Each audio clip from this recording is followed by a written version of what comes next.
Entry 0, February 22nd, 3687. Introduction to the ship and its contents.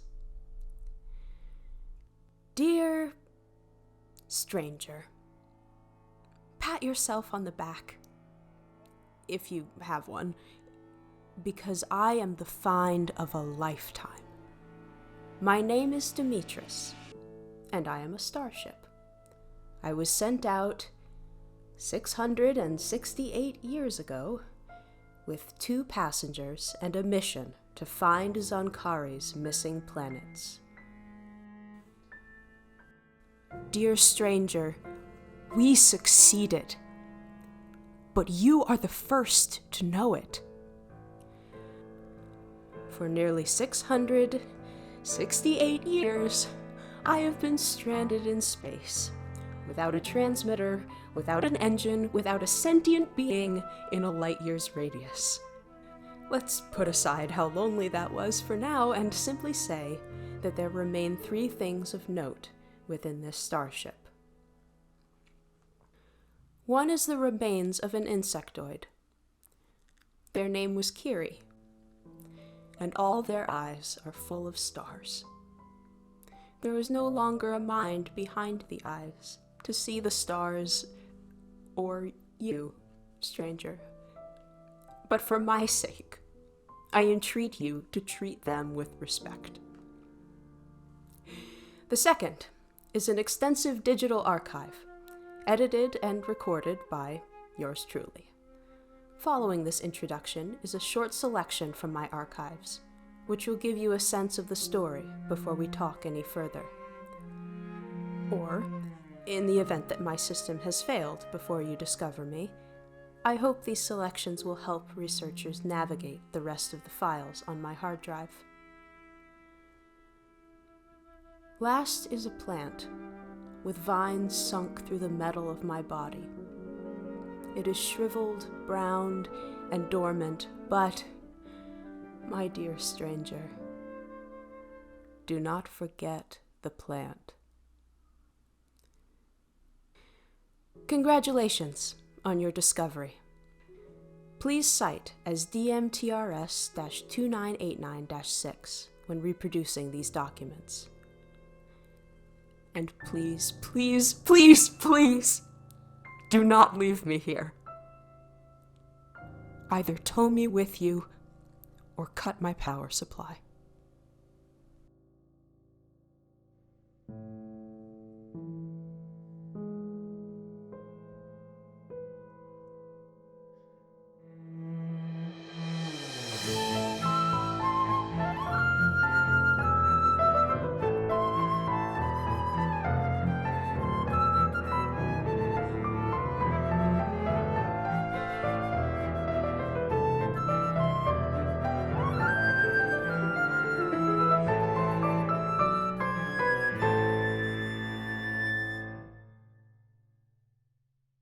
Entry 1, January 7th, 3019. The following file is excerpted from the ship logs, approximately 12 weeks into this journey. You want to borrow my... what? My soul would be fed if you would lend me your face knife. Ugh, Demetrius, your translator is breaking up again. Miles, your brain is breaking up again. They want to borrow your face knife. It's perfectly... Oh. I'm on literal again, aren't I? No Certain kidding. as the plant grows.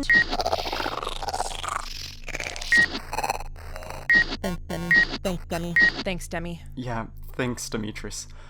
For a minute, I was getting worried I'd have to reboot your OS. Miles, the threads are back. I want to cut them off. Can I borrow your razor? Oh, of course. Are you... will you be okay? I don't think so. You think they'll come back? Probably stronger. Oh, Tifa could have helped you. I know she could have. Wait, where are you going? Ow. Don't follow him, Kiri. I don't understand, Demi. Let's see. Kiri, dear. Do you remember when you were telling me about the grub you were bringing to the Dawn? There was a bond, but... I asked you to forget about that before. Can you please do that now?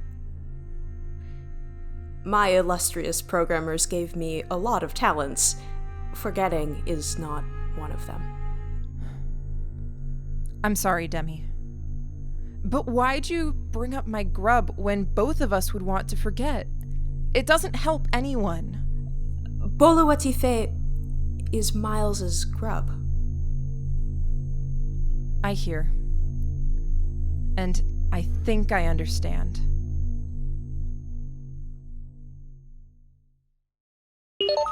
Dear stranger, language is hard. Software language is no exception. In fact, it deprecates faster than nearly any form of organic speech. So, in case you are unable to access the video, and assuming that you have not happened upon Kiri's planet, let me help you imagine the guest on this ship, pre-pupa. Kiri was approximately 2 meters tall. An average juvenile would reach 2.5 meters by their 20th and final molting. They smelled like fresh pine resin. They were katydid green, and their compound eyes were huge gunmetal gray orbs. They had 6 tapered limbs, like a personal care robot. 2 definitely legs, 2 definitely arms, and 2 which could serve either function, but poorly. They moved heavily, even when we elevated the atmosphere of the ship to over 60% oxygen. They said that had something to do with their modified exoskeleton's internal supports.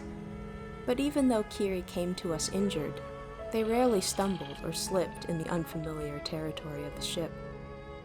They sensed smell through mandibles, which twitched constantly around their mouth parts, and meter-long antennae that combed their periphery and bumped against the ship's low ceilings. They slept standing up, with mandibles folded, but back legs ready to spring. Apparently, they could jump over 3 meters on their home planet.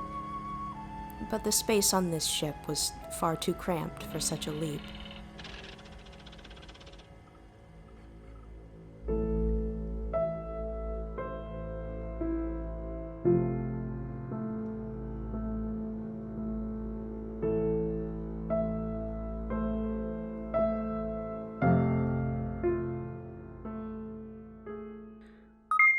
Entry 2, August 30th, 2990. The following is a scan of one of Boluwatife's earlier pen and paper diaries, which she uploaded before boarding to facilitate her habit of cross-referencing. 8/30/2990. Dear Diary, today I'm 12 and a half. Not that it matters. I asked for half a birthday cake for breakfast, and my mom gave me Cheerios and a look instead. In school, I asked to be excused from gym class today. And I guess half birthdays aren't a good enough excuse, but bloody noses are? Gotta remember that. Bloody noses are easier to have. Huh. Oh, today in social studies, Miss Xiao told us about the expansionist period. Oh, it was very interesting. I wish it wasn't over. I'm writing it down so I don't forget. Okay, back when space was a new thing, you could just make whatever you wanted to. And it was okay, because the police didn't know about it. And if they did know, they didn't care, because they were still trying to figure out how to catch bad guys who could print spaceships. A man named Edmund Zankari was luckier than me because he was born right at that exact moment. He owned the space bus that took people off the first home planet, and because everyone wanted to ride it, he made it cost a lot of money. Some people think he was mean, but I think Zankari was just not very interested in people. That makes sense, because I think plants are more interesting than people.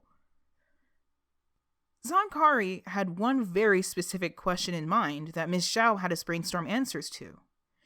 He wanted to know what intelligence would be like if it had happened in other kinds of life besides apes.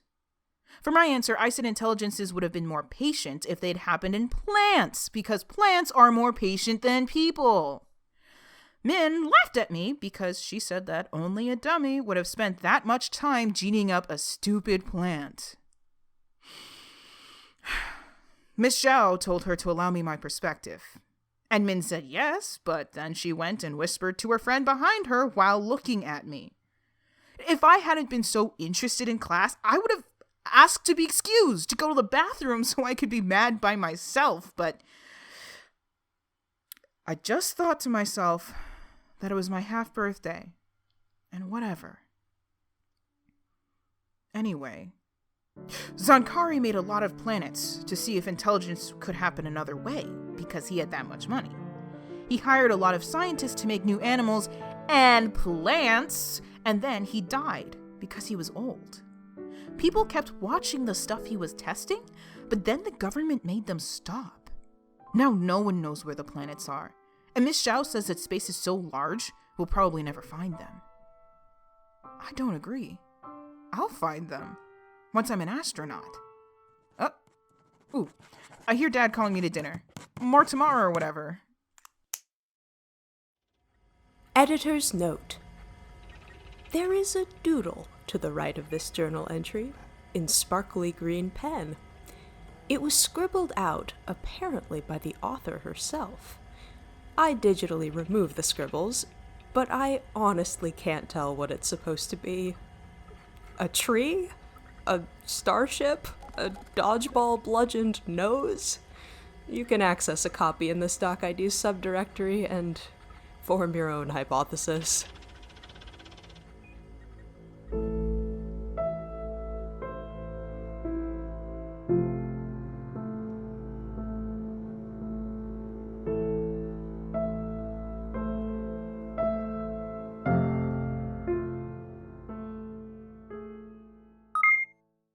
Entry 3, October 16th, 3018. The following is Miles's first diary entry in my system, 3 days into this journey. Testing. 1, 2, 3. A 1, a 2, a 1, 2, 3. Dear Diary. Is that what you say? I've never kept a diary before. Tifa has said I should record my thoughts, for myself and for posterity. But I'm not really sure. I don't like the idea of writing to myself. It's kind of sad. A blog with 0 readers.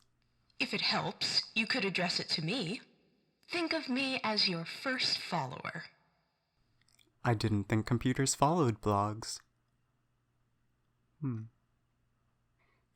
Dear Diary, my name is Miles Xavier, and I've recently embarked on a voyage. I'm traveling on the Demetrius Explorer 2989-6 in search of Zankari's missing planets. Right now, we're making our first of 2 major jumps. That sounds really exciting. And it is, if you think of the physics required to make a starship slip through the seams of space-time. But what it looks like is static. The monitors pick up nothing. Not the black yawn of space, no faint pinpricks of light, just nothing. No sights, no sounds, no data. So, I'm taking the suggestion of my esteemed colleague and telling my life story to Dear Diary.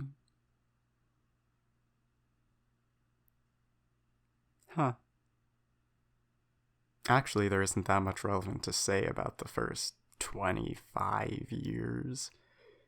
I've always been well behaved, except for that one incident on Pegasi 51B.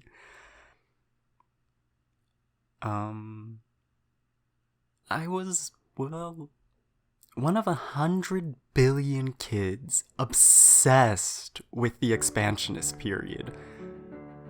But I guess most people grow out of that. Move on to dinosaurs, or nuclear fusion, or something. And it wasn't until I had gotten my doctorate and landed on Urka that I realized the expansionist period was over. Like, really over. I wasn't going to be an explorer like I'd told myself. Just a historian. And one with a screwed up circadian rhythm. Oh yeah, in case posterity isn't familiar with Urka, well, you'll have to take my word for it, that life on the so-called Expansionist Research Center asteroid is about as exciting as staring out this viewport at static. Urka is a floating pebble on the sort of embarrassing shoestring budget that the intergalactics reserve for an utterly useless field. That second-rate rock is crowded with the saddest collection of disappointed dreamers. And if I hadn't bumped into Bulua Tife, I think I would have become another. Tife was always in the herbarium, where I'd been assigned a project on the thermotolerance of 50-legged aphids. A bust. It turned out that the legs made no difference. As far as I could tell, she didn't eat, sleep, socialize, and didn't mind that either. She is probably loving hyperspace, to be honest. But once you got her talking about work... wait, Demetrius. Yes, Miles? She can't read these. Can she? No. If you classify a log as private, I encrypt it in real time. Then, barring Pan-Pan or Mayday protocols, no one can read a private log without your permission. Would you like me to... Good. Because she would definitely use it as I told you so material. If we find something great and then she sees I was complaining about hyperspace, and I'm probably going to complain a lot in the next few days, because, did I mention, there is literally nothing to do but wait? Several times. Actually, to be precise, 62. But anytime I complained about being on Urka around Tife, the conversation would somehow end up with me trying to convince her that it was the greatest opportunity on this side of Alpha Centauri? And once I believed that again, well, to make a long story short, she wrote a killer grant, developed a method to accurately detect photosynthesis from the emission spectra of far-off planetary bodies, located several life-supporting planets from the expansionist period, and then cheerfully withheld those coordinates until they promised her a spot on the rocket. Meanwhile, I wrote a companion piece refuting the hypothesized existence of advanced expansionist non-mammalian intelligences on a thermodynamic basis. Got a lot of press and got myself a spot on the rocket. So, here I am, staring at static. Yeah. Oh, I know. Other fun facts about traveling on board Demetrius. The berths are so tiny, I can feel the air currents when Tife snores on the, quote-unquote, other side of the room. The floors smell like some kind of citrus, which she thinks is lemon, but I know it's lime. Also, the internet doesn't work in hyperspace. Ugh. It is nothing like commercial intragalactic 30 seconds at 3 a.m. Sleep right through it jumps. This is far. Like, I could die alone here, and no one would ever find the body, bar. And then another few light years. In 25 years, I've never lived more than 3 kilometers from an academic institution. I've never seen most of the animals that I've written about in their natural habitats. I haven't had kids. I've never even had a serious relationship, and I'm only 25. And I never felt the only in that until taking off in Demetris. This is the first time in my whole life that I am looking out a window without knowing where I'm headed. But if Tifa guessed right, if we actually find anything live and squiggling from the expansionist period, that would do so much more than 100 theory papers. The whole field would just explode if we find a single microbe. But for now we wait. And talking to myself about myself isn't going to make the next month and a half go faster. Also, I think it's my turn in the shower. It's been like 20 minutes since I heard water sounds coming from the bathroom. Ugh, I swear, Tifa's growing bonsai in there or something.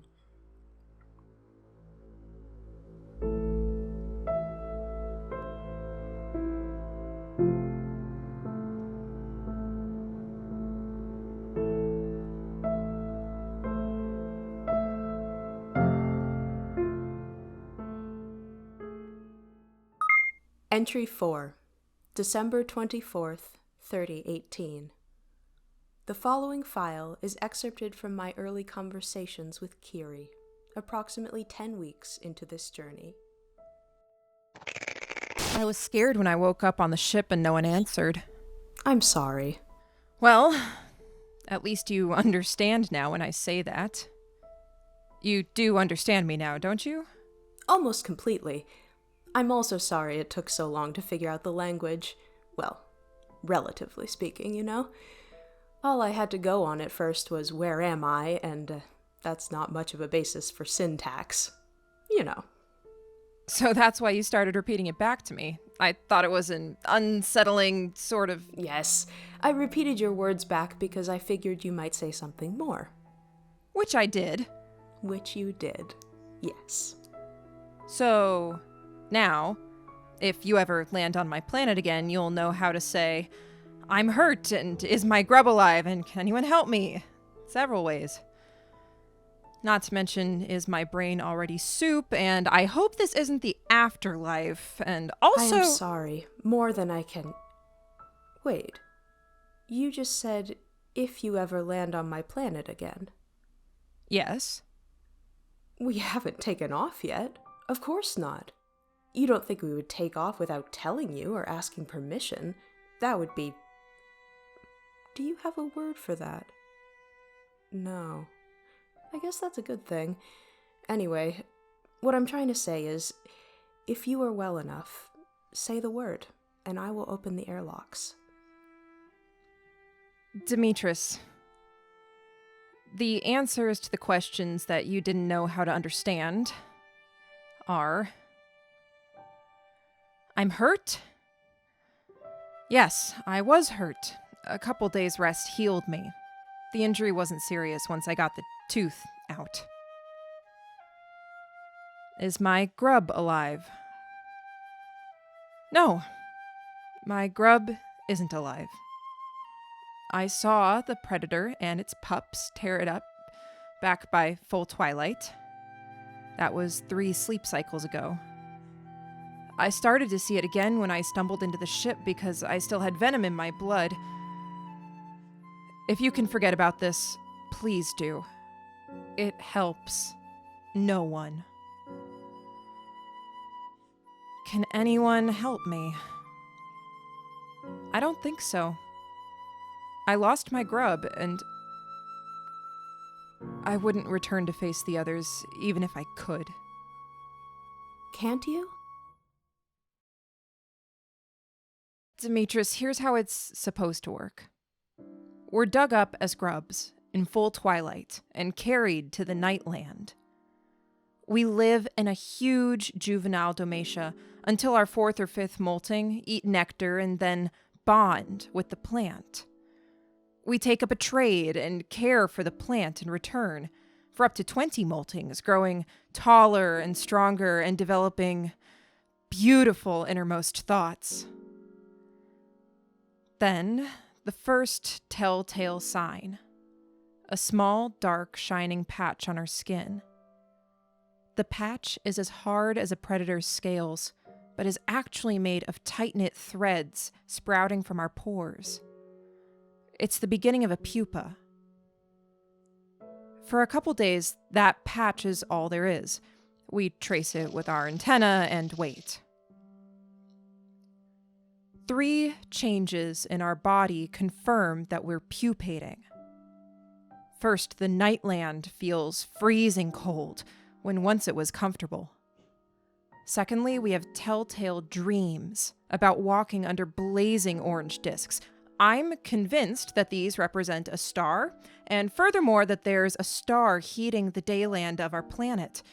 Although the theoretical geologists claim volcanism, and the psychologists say that it's a symbol of our life cycle fulfillment. Tell me, coming from space, is there... No, wait. No, tell me, is there... Actually, there are 3. It is a bizarre orbit. I'm glad. It's rare that your planet supports life so close to 3 stars so bright, especially without a tidal lock. You can thank a thin, albeit highly oxygenic atmosphere, at least partially. Is that expression how Nightland people express happiness? No, my mandibles would be more raised, like this. I should be happy. Funny.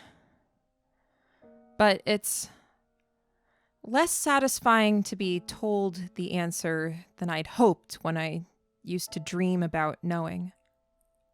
Why don't you go on with what you were telling me then?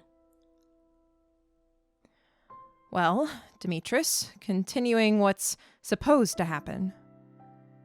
We're cold and can't sleep.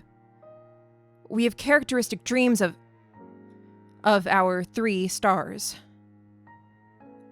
And finally, the nectar that the plant feeds us stops tasting good. Instead, we're ravenous for plant seed pods. Once we've stuffed ourselves with seed pods, we walk to the twilight area to dig for grubs. We carry the grubs to the safety of the juvenile domatia, making maybe a dozen trips until our fine motor hands begin to thread over. Then, we journey back through the Nightland, past all inhabited domatia towards dawn, as far as we can make it before our legs thread over. Then we pupate, and then...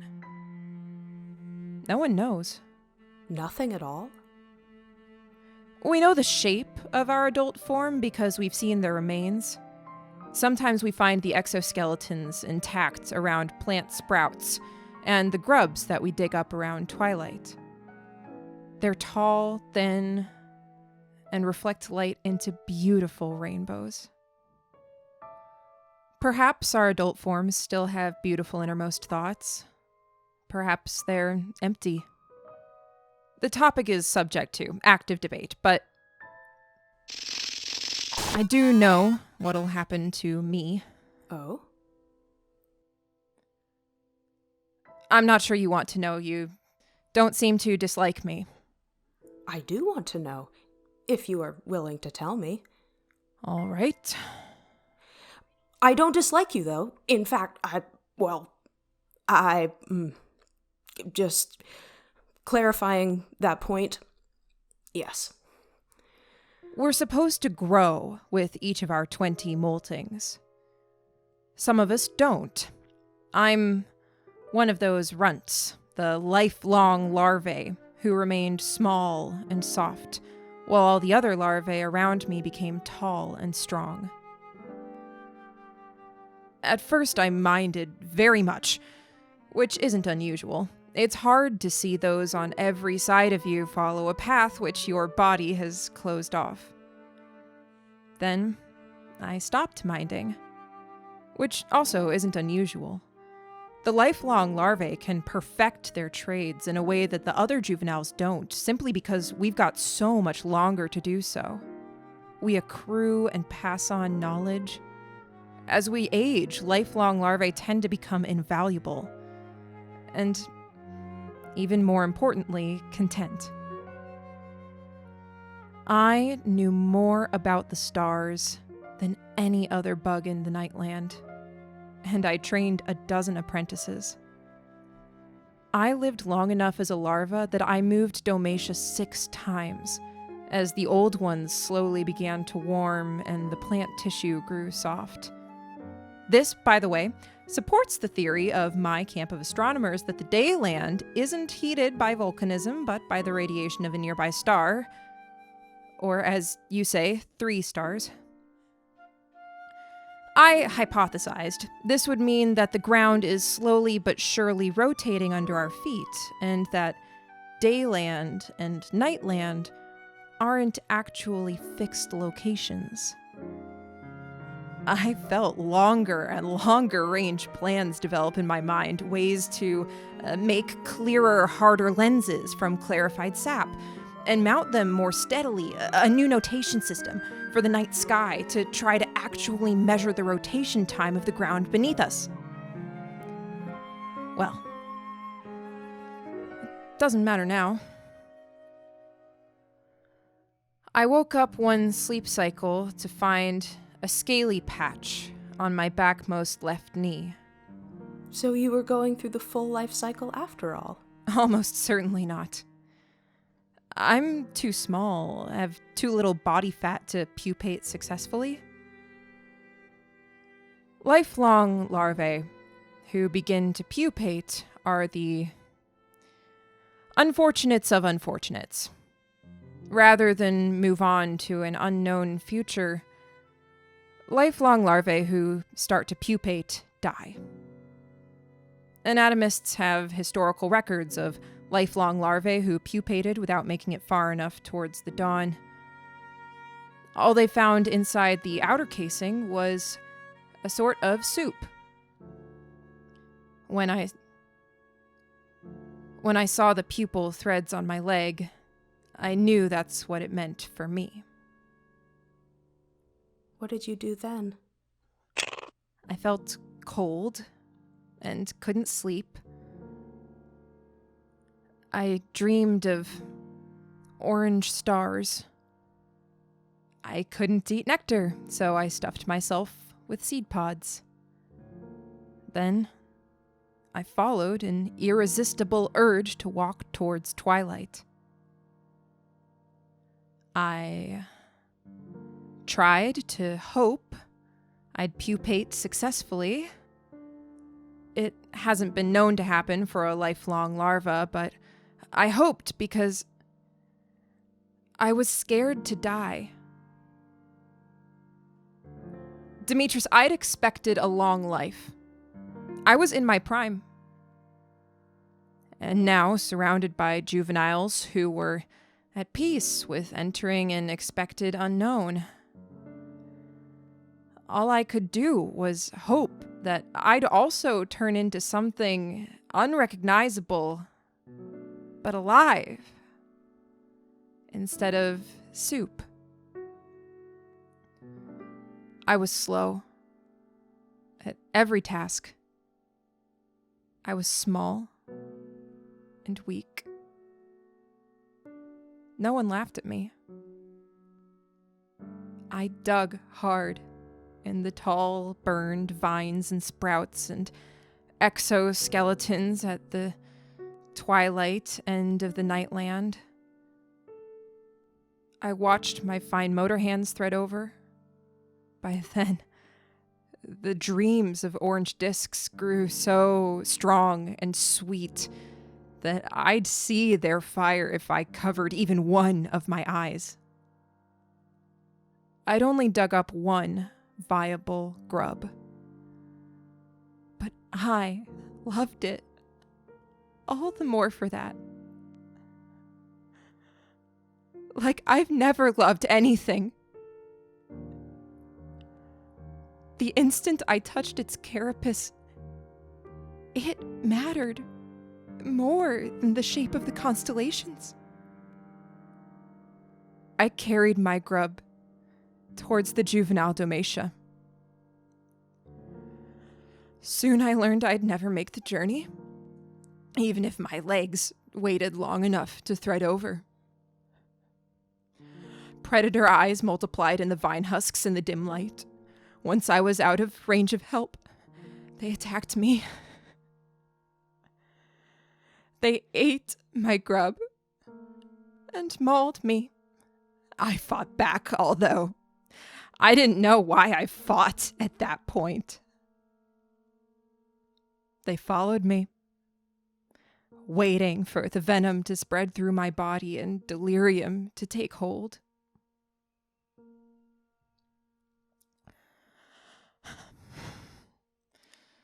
And so I wandered into this place. And now you know everything. Demetrius, who does not dislike me. If you tell me to leave, I will. I'll find a quiet spot nearby to wait for the predators to catch my scent. I don't like to give up as a general rule, but I'm practical. I am even more sorry than before for what has happened to you, and now for asking you to tell me the story. I want you to know it was not my decision to open the hatches when you stumbled into the ship. I thought it was dangerous for us. Now I see it was not kind to you either. If you truly wish, I will open them again, with even more sincere apologies than before. But I haven't answered the last of my own questions. Is my brain already soup? My brain is not soup yet. I don't think I could have imagined a place like this, which looks so much like the inside of a domatia, but is hard and shining like a metamorphic case.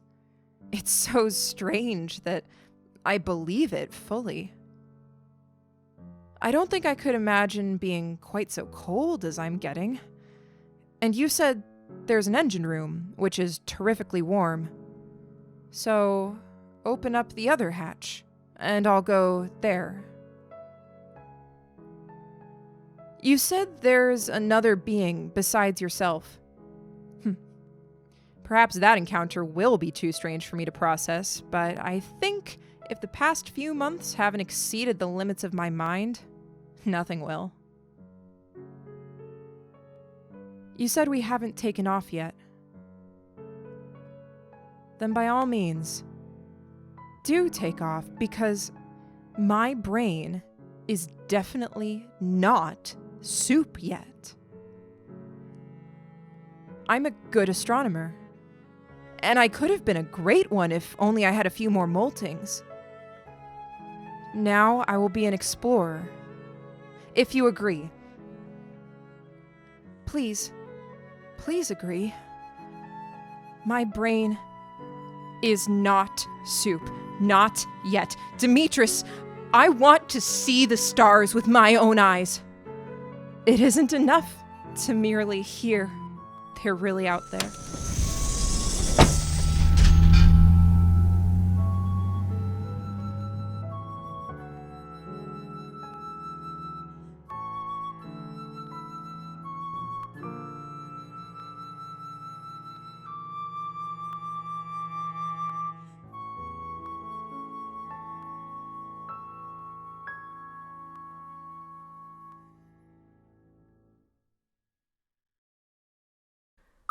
Entry 5, February 22nd, 3687.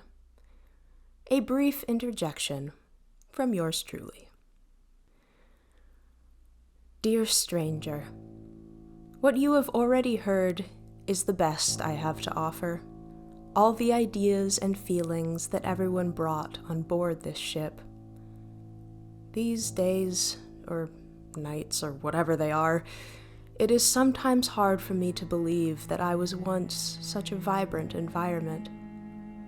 What comes after is that each of my passengers found what they boarded to look for, in a sense.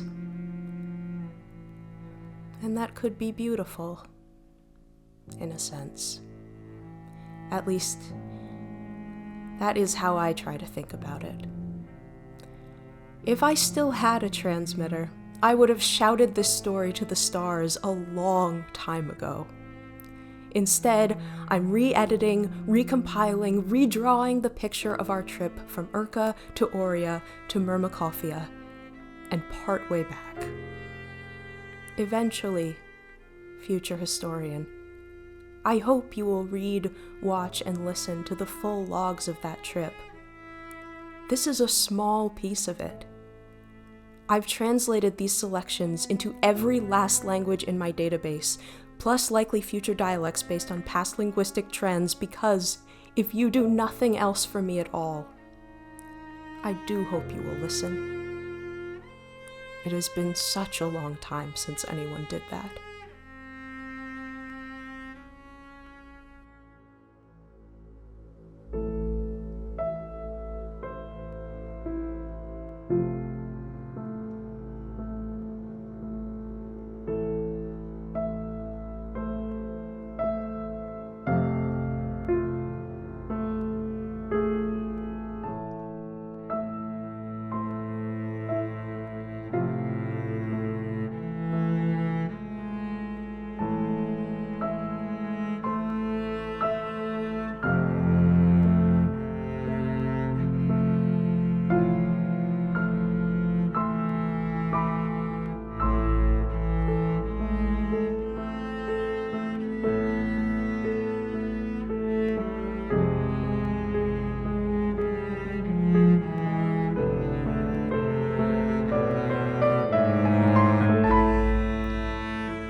Entry 6, December 28th, 3018, as we left Kiri's planet, approximately 11 weeks into this journey.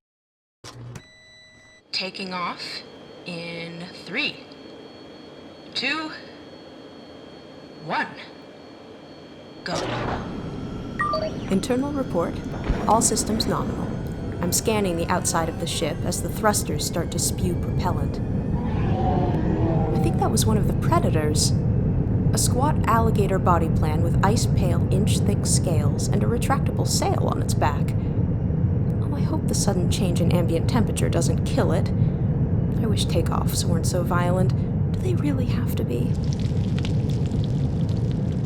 The whole thicket of plant where we had landed just shriveled up. Ice and frozen soil melted into a puddle a quarter-kilometer wide. Then that puddle boiled off to join the rest of the nightland fog. So now we're surrounded by such a tight fog that I can't see more than a meter beyond the ship. Okay, please don't hit anything.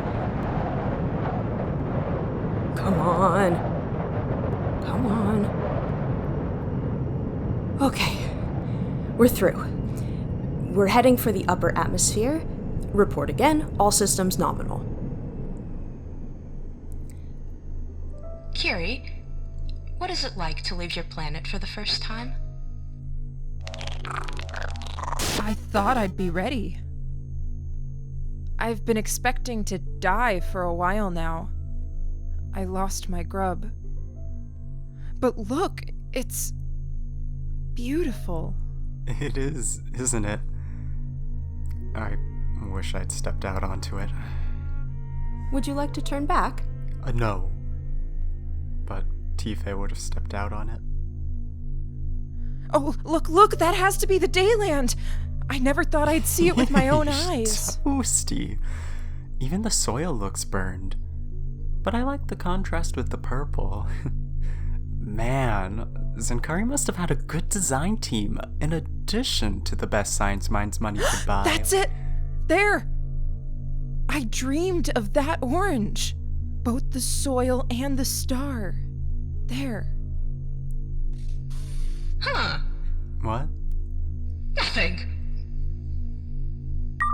Huh. Diagnostic report. What is going on?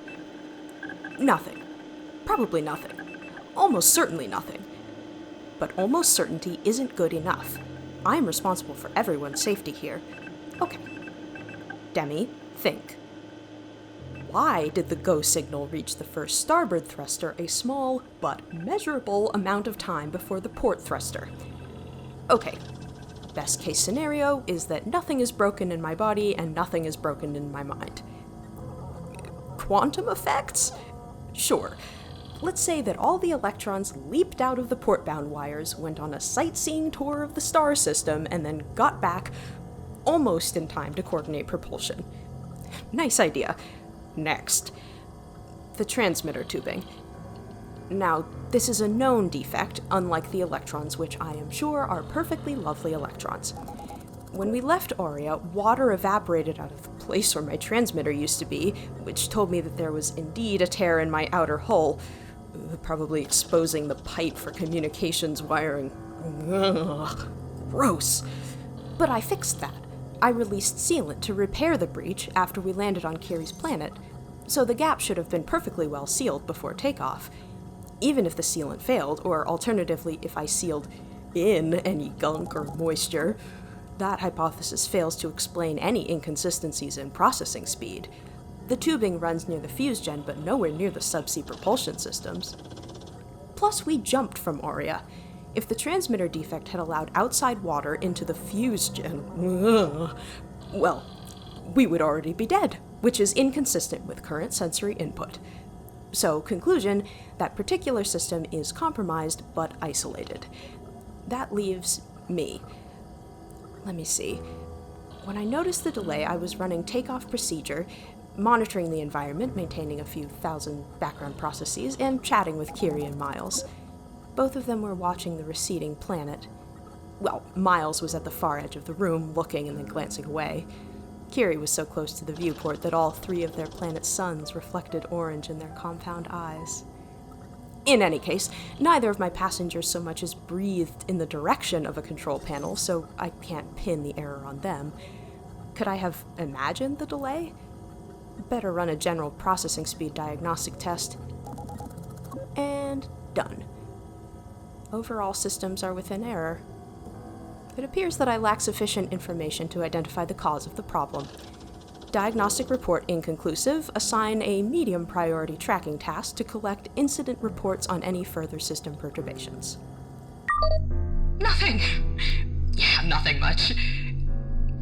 Takeoff was a success.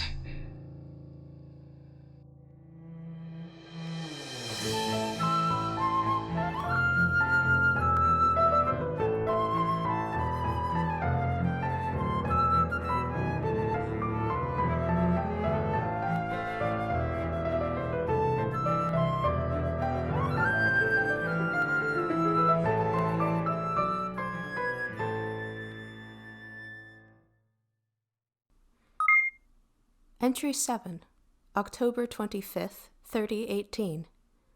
A selection from the pen and paper notebook that was Bolo Watife's diary on our trip, nearly 2 weeks into this journey.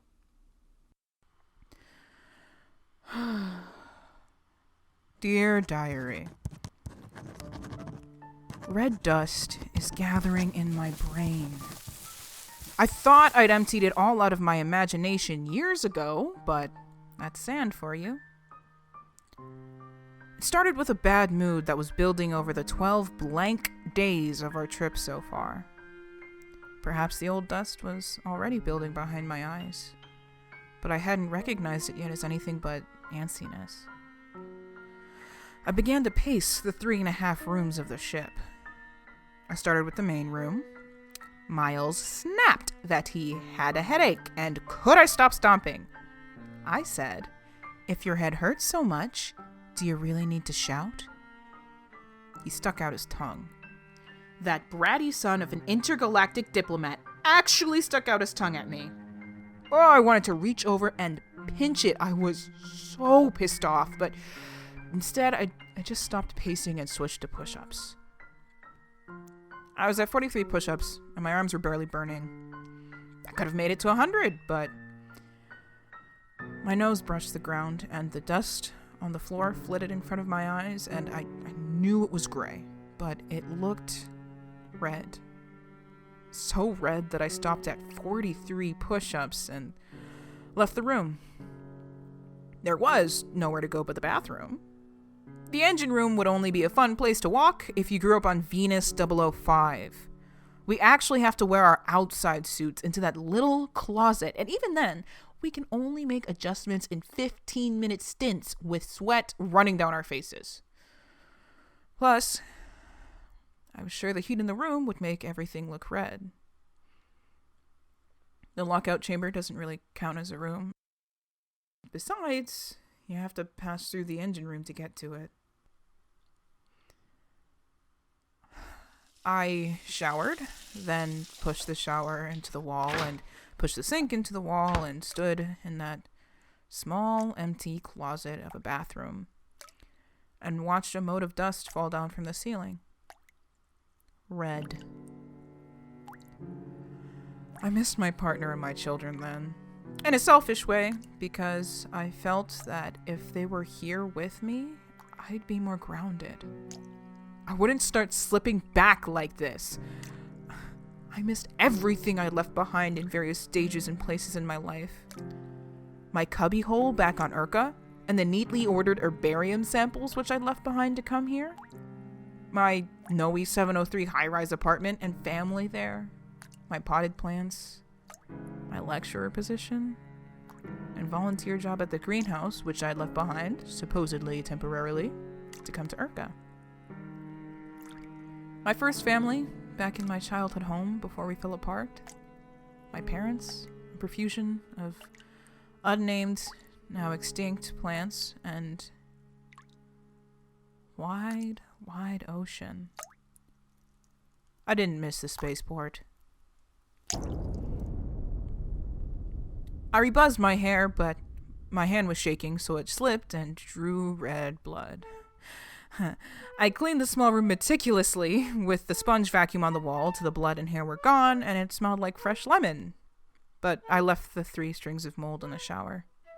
They're the closest thing to green of anything on board. I don't blame Miles for being a brat. In fact, I think I love him for it. Because back on Huoshin 433, I was a brat too. I used to argue and complain and ask for favors because I felt like the universe owed me something. Owed me what? Happiness? Comfort? When Huoshin 433 was blown into red dust, the other children who'd made it to Noe 703 used to argue about whether it was the Milkies or the Andromedans who did it. About whether we should call them the Milkies or the Traitors, the Andromedans or the Intergalactics. Whether it was a proxy war or liberation, I didn't care. I didn't care about anything for a really long time. Miles cares about a lot of things. He cares whether he has a headache, and whether my sleeping pad is in his space, and whether the air smells like lemon or lime. He cares about his fancy silver hair so much that I saw him transferring extra dye to food tubes so that he could smuggle it on board. He cares what he thinks, but he also cares about being a decent person. Miles is one of a handful of individuals who you can win an argument with. Most people run away from a conversation when they realize they're wrong. He usually does the opposite, with complete good nature. And yet, he stuck out his tongue and meant it. Something about these 12 days shut in a 3.5-room box is turning my friend into a prick and myself into a basket case. Diary, believe me, I knew it'd be claustrophobic and uncomfortable to be on a starship. They told us that from the beginning, back when they also told us that almost none of us would get the chance, but here I am. I saw it as a test of badassery and only that. And that would not be a problem, since I know I'm enough of a badass. I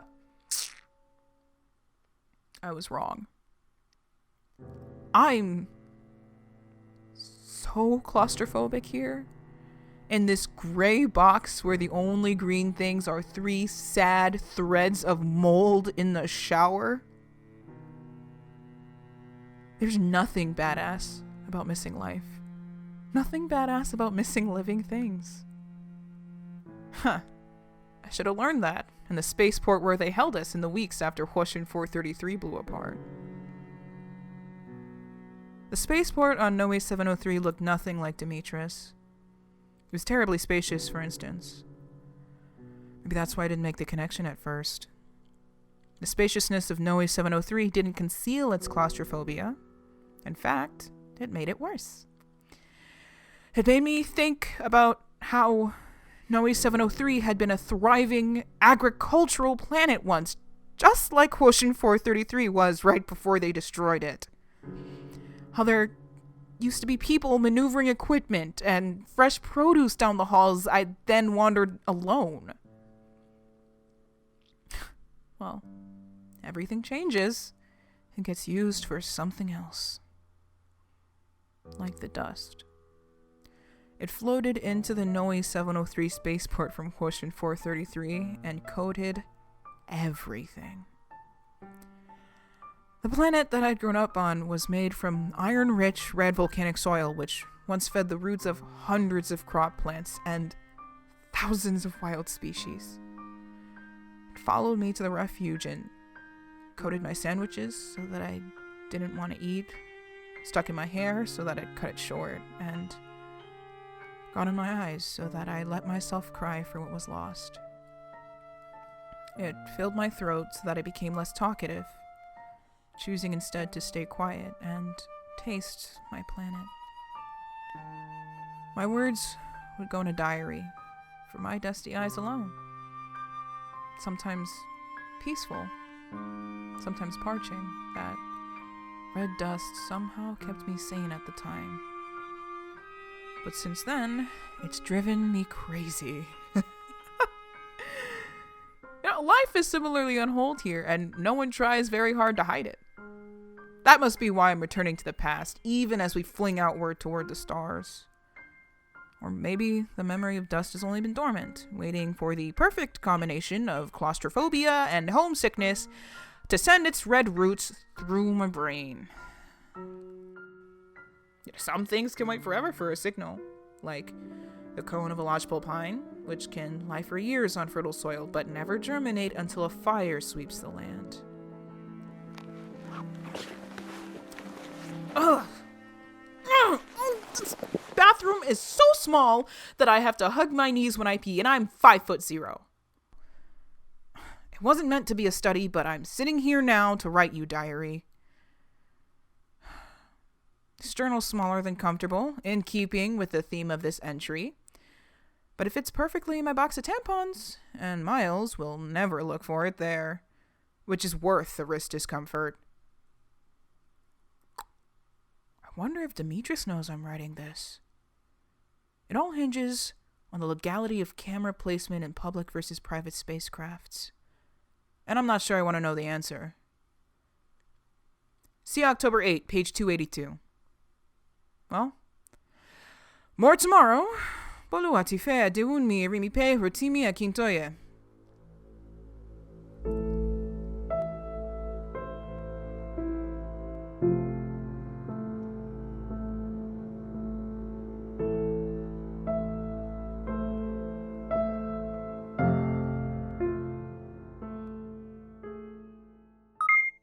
Entry 8, January 8th, 3019.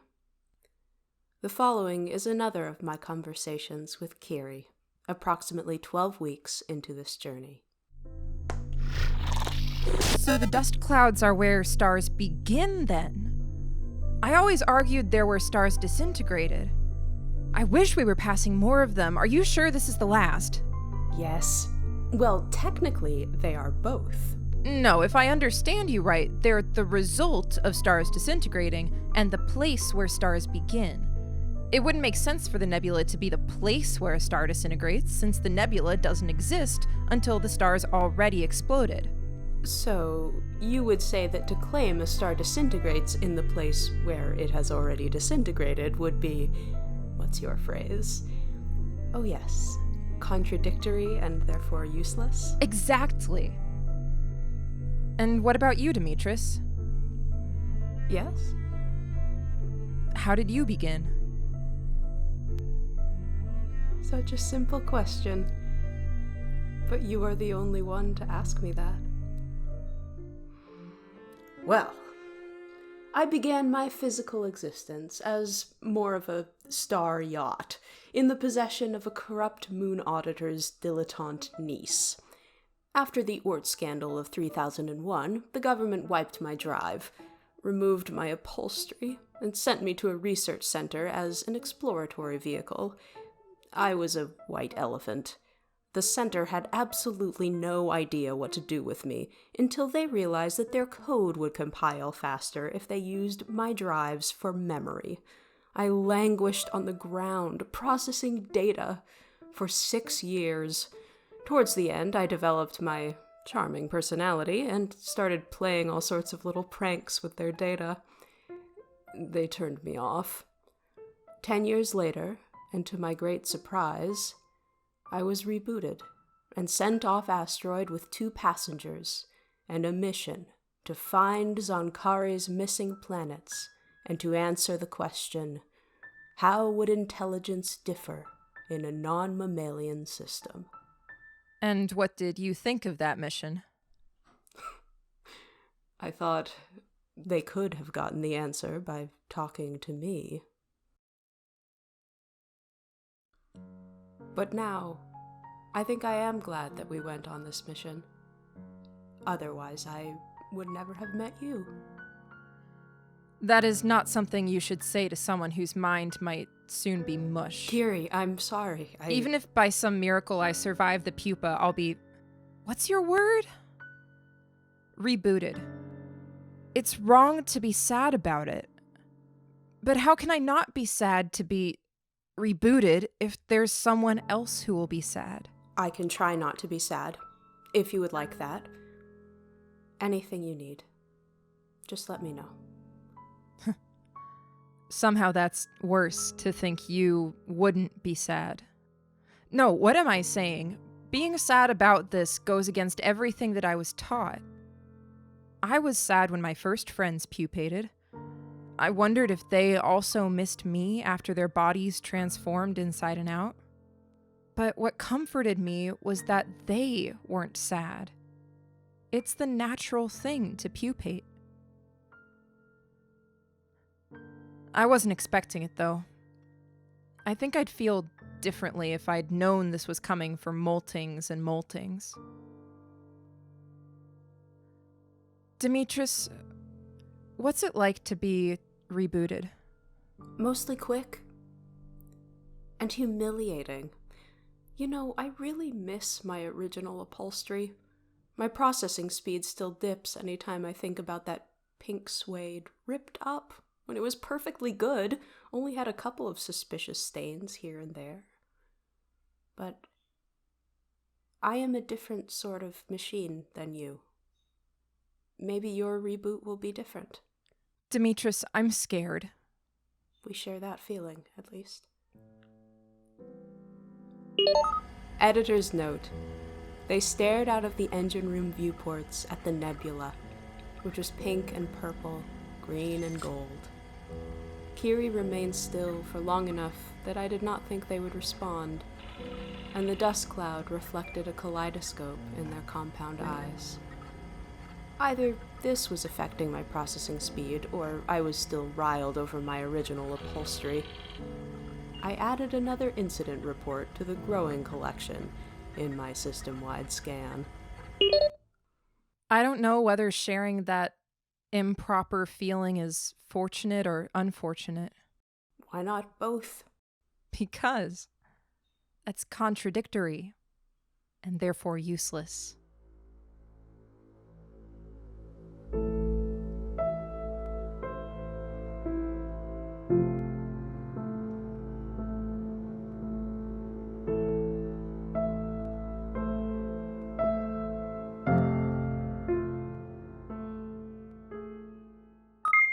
Entry 9, November 8th, 3018. The following is an excerpt from Boluwatife's diary, approximately 4 weeks into this journey. Dear Diary, today we ended our first jump right in front of a comet. The ship's mostly unharmed, but we don't have a transmitter anymore. Without a transmitter, we have no way to send or receive information. A complete communication blackout. Well, the escape pod has a standard local comm setup, but realistically, we are quite out of the range where that would be any use. Demetrius said she can't repair the transmitter herself, and neither Miles nor I could repair anything much more complicated than the battery LED circuits you build in 5th grade back home. Back at Urka, they'll probably assume we're dead. It's highly unlikely to encounter another object at the end of a given jump, simply because space is so empty. It is even more unlikely to encounter an object which damages the external communication apparatus while leaving the ship body mostly intact. But there we were. And outside, the stars were glorious. While Demetrius ran through troubleshooting protocols, Miles and I glued our faces to the ship's window displays. All of my second thoughts from the jump dissipated, and in my mind, I spoke to the kid I used to be, who'd sworn she'd be a space explorer. How did I get here? I asked myself, but this time in wonder. Demetrius said we should go home. Miles wanted to go back to Urka at first, but then I let him see how sad that made me. More specifically, I pretended to be putting on a brave face while actually looking sadder than I would have. Most of the time, I don't show my ups and downs. Most people assume that means I don't have them. It's the same psychology they use to make computer voices inflect just subliminally less than a human voice, so we don't start thinking of them as human, because then we'd have to treat them as human. Not to mention coding all the helpful AI's voices female, as if this were the 2000s. But I don't have any right to rant about the ethical problems in software psychology, because I deliberately used the technique. First, when Miles said maybe we should go back, Demetrius didn't mince any words, like, we really should go back. Demetrius said that, if it came to us being stranded in space, she'd be stranded a lot longer than either of us. That did give me pause for a second. Miles didn't realize the issue. He said that, of course none of us want to be stranded, but if it came to that, Demetrius could just fry her own battery. Huh. Normally, I would have corrected him, because of course Demetrius can't fry her own battery. It's explicitly against her programming. Instead, I started up with a speech, like the general in an Earth-era action show, about how we might be scared, but sometimes discovery is scary. Sometimes we have to take risks to learn, and some chances never come again. All that jazz. I watched Miles's eyes light up, predictably, childishly. He began to nod, and by the end of my speech, he was raring to join in and reassure Demetrius. 2 against 1, and no need for a consensus vote. I felt triumphant at the time. In retrospect, I question whether that was ethical. I believed every word I said. I still do. I think that all three of us would have regretted it for the rest of our natural existences if we'd gone back. It'd be the sort of thing you wake up sick to in the middle of the night, after a dream where you'd made the other decision. And I'd rather die slowly, lost in the void of space, than die really slowly of regret on Urka. I couldn't imagine telling you, Diary, that I only ever planned to look at slides of dried leaves from Zankari's earliest failures, when I could have touched the living plants. At the same time, I know it was wrong of me to use them, because that's my dream. It's one thing to risk your own life for your happiness and peace of mind. It's another to risk other people's. And yet, the more I think about it, the less I'm sure there's anything worth having that doesn't cost someone else anything at all. Diary, if you look through your pages, you'll see I don't manipulate people as a rule. But upon examination, have I really been as harmless as I thought? Say, perhaps, my dad was right when he said that I only focused on school to avoid dealing with my younger sisters, who weren't coping very well with the new planet even once we got settled. Maybe my mom was right, and it was selfish of me to take the job with Urka, which made no money and took me far away from family who were trying so hard to be supportive. Maybe the director of Urka was right, and I shouldn't have insisted on taking a spot on this ship.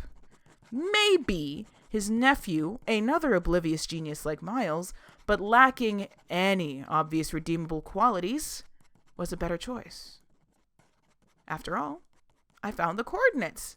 I could have played nice with Urka, gone back to Noe 703, and picked up my old life, supposedly. But I chose not to, because I wasn't quite ready. I needed this. All these things were the right choices for me, and that's why I made them, and that's how I justify it all.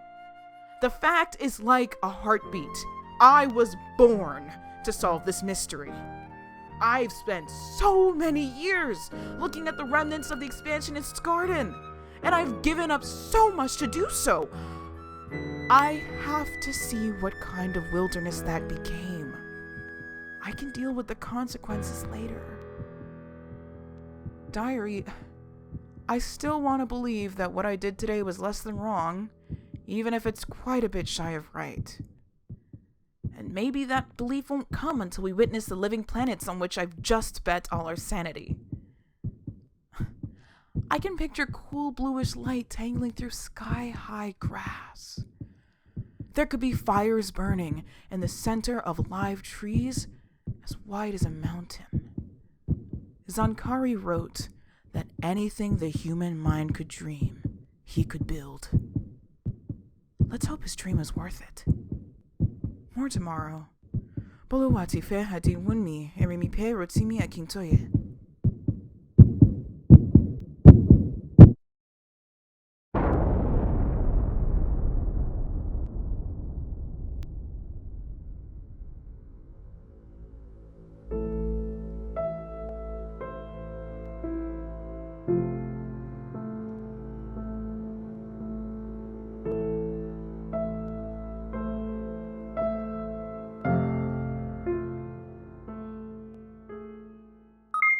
Entry 10, January 17th, 3019. The following conversation occurred approximately 14 weeks into this journey.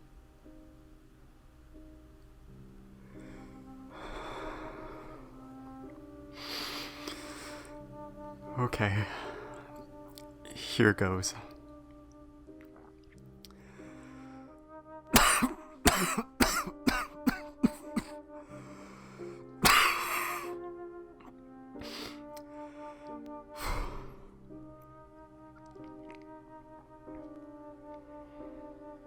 Are you sure you want to talk about this?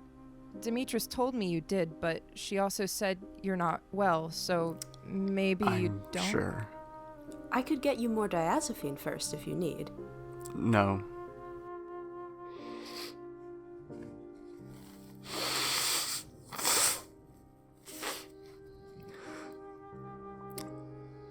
Kiri, I was going to talk to you when I felt better, but I don't think that's happening soon. We're probably going to land on Urka a long time before I feel like I can talk about this. So I'll do it now. The least I owe you is an explanation of why I've been avoiding you. Ever since I decided to open the hatches to let you on board, I probably seem uninterested. But that wasn't what I meant. And it has nothing to do with you.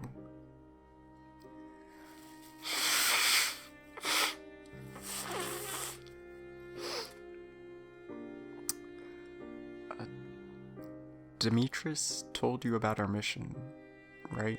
Yes. Well, Tifa's method for finding Zenkari's planets worked. Well, you know that since we found yours. But we knew that before then. We landed on another planet before yours. Aria. A moonless, middling-sized planet smack in the middle of galactic nowhere. We approached it right at dawn, when the sun made the clouds glow, and called it Aria after that first glimpse of gold in our notes. But really, most of the time it's blue. The entire surface of Aria is liquid water.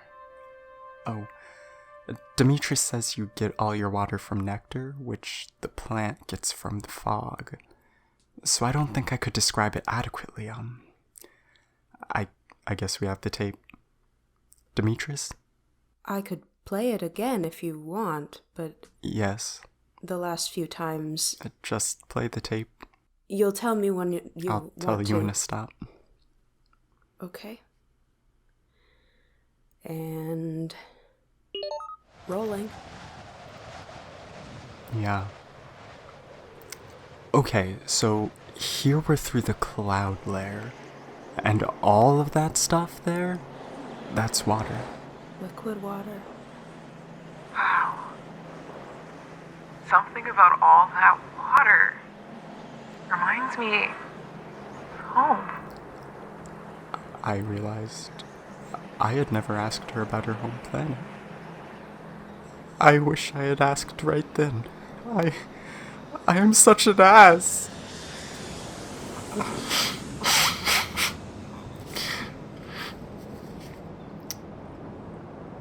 We skimmed the surface for a while. But there wasn't much to see. You can probably skip to... Yeah, there.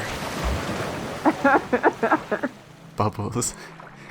Bubbles, Then see those twisty shadows? Yep. We went on for a little bit, and that's all we saw. Demetrius probably could have gathered a bit more information through the sensors on the bottom of the ship if we'd been willing to wait. Then we can discuss. But... I'd rather get a move on. Okay. yeah. I know you're concerned about safety, but we're just sitting ducks in here while we wait for that to process. Whatever's under there doesn't look too far away. Demetrius, am I cleared for a suited dive? Pressure and pH are well within acceptable. Yes. Yes, you are. There wasn't any real protocol for this. Like, they talked us through some guidelines back at Urka, but none of the people who wrote those had gone through a new/old, possibly inhabited planet. Suit sterilization's a go. Sample containment's ready. And you might not believe this from what you've seen of me, but back then, I went for it. I mean, it was what I'd always wanted then. Biocontainment prep felt like a million years, and the second it was done, I told Demetrius to start the chamber. You can open the chamber? I heard the rush as the seal opened a split second before the water hit. Ooh! It was cold, even with the suit. and I swam out into the water with legs that felt like they were attached to someone else. And it was the most alive I'd felt my whole life. Demetrius, you asked me what I felt when we first took off from my planet. I think it was that. I'm glad you had the chance to swim on Aria, Miles, whatever happened after. Wait. Miles, Demetrius, is that a leaf? Yeah. Miles, guess whose chlorophyll's locating spidey senses work over light years? I don't know. Whose? Mine. I know. That was the joke. All those shadows on the surface turned out to be kelp. Huge plants living underwater. Huge. Even swimming. Look, you can't see the bottom. Oh, okay. So that thing Tifa's carrying, that's a sample she took from the kelp. Demetrius, go back a second. Yup, the inky stuff started to come out when she cut it. Tifa, you're covered in... What is that? We could have called it a day. Analyzed the sample, rehydrated a tube or two of champagne. Where? How many clean suits do you think we didn't. have? Let's call it in for the day. Because Tifa saw... Okay. Wait. The knots. Do you? Do I what? Yes, I see it through both your cameras. There's a pattern in the knots. Oh, more like a farm than a forest. They're tangled, but only between the clusters. And they're spaced a little bit too regularly. So after Tifa dropped off her samples, we took notes. Each cluster has exactly 8 strands of kelp. Like a creepy ocean spider. Each strand of each cluster is tied to at least one other strand. Oh, this just does not look like a fun way for I couldn't look at those knots too long without becoming queasy. So while Tifa noted down kelp configurations, I looked out into the water around us. And then I realized there were no fish, shrimp, or other sea life swimming near them. In fact, there was zero indication of any animal in the vicinity. It made me feel useless and determined to be right about something. Fun or no fun, these knots look natural. What kind of plant ties itself in knots? Let's see. How about Martian stranglerfig, snapbee, Venusian snakefoot? Okay, I meant real knots. I'll bet first authorship. This one is as natural as not. Oh, well, I'll bet first dibs on the shower for the rest of the trip that these were tied by a somebody, not a some plant. See, that's what you say now, but you'll completely... This went on for a little while. Realize that plants are growing. Yeah, good call to fast forward. Demetrius cut us off. Okay, kids.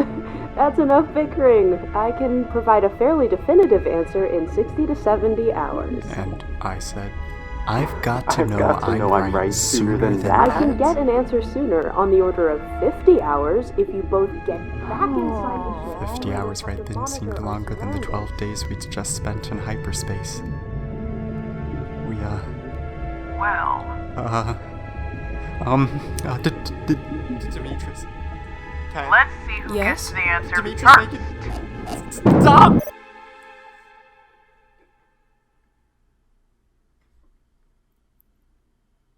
She pulled out her sampling knife. She cut into the knot, and she exploded. Miles.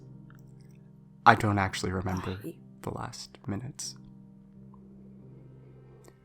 I came to 3 days later, with no idea where I was.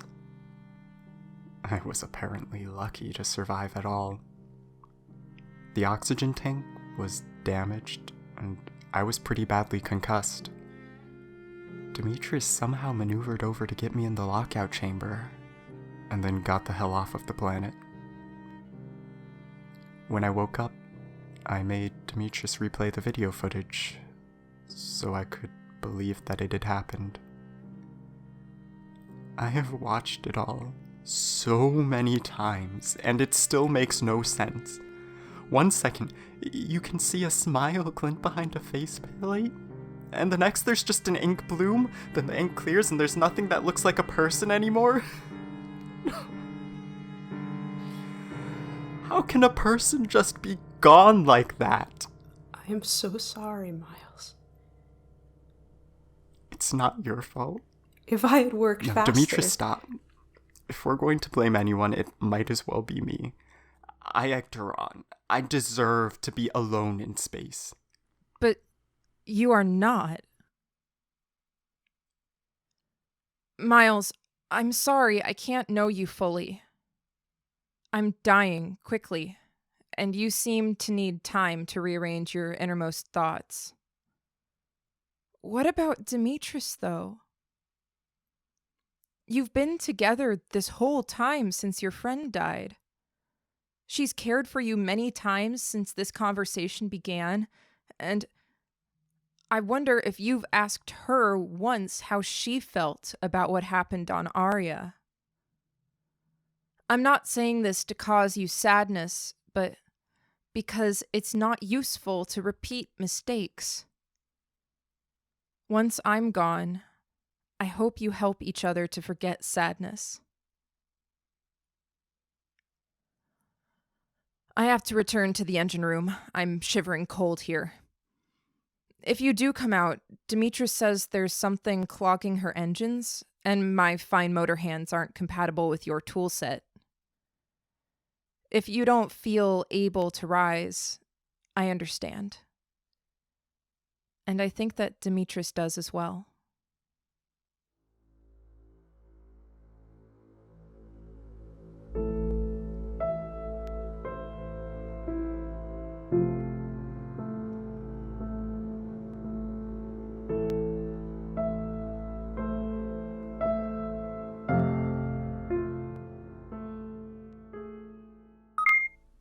Entry 11, circa 2900 CE. The following are verses 75 through 83 of the text I translated from images of the Orion kelp knots. It took me about 70 hours to complete, a little longer than I had initially predicted, due to the sheer complexity of the grammar, which wound round and round like the kelp. Even the small fraction here convinced me that there was something remarkable, maybe even singular, about this sinewy form of speech. But, based on its contents, I surmise that I am the only extant being with even partial literacy.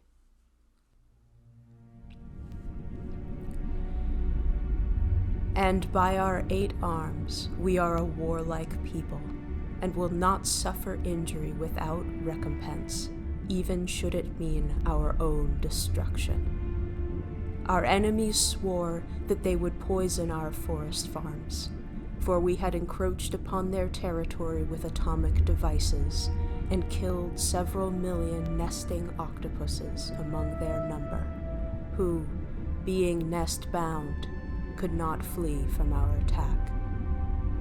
And our spies reported enemy poison was to be a toxin produced and secreted from a bacterial species of their design. The enemy boasted amongst them how potent the poison was, such that each krill that would eat of that kelp would carry poison in their blood, and the crabs that would eat of that krill would carry poison in their blood, and the octopuses that would eat of the crabs would receive that poison in their blood and die of it. And it would be a painful death, wherein the suckers of our arms would first fail in their grip and then begin to rot upon our bodies. The news has reached us too late to prevent our ingesting the enemy poison, but we are a warlike people and will not submit like paltry cuttlefish to their atrocity. We have planted weapons secretly, within the forest of our kelp, such that those of their descendants who survive us might find them and be wounded. And we shall fight such a war against them that the very seas shall fall silent, and any who hang back in the fighting shall be slaughtered by tearing the suckers from their tentacles and leaving them to starve. For a coward does not deserve to swim amongst us, either here in the waters of our forest farms or in the inky tentacles of the deep hereafter.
Entry 12, February 22nd, 3687.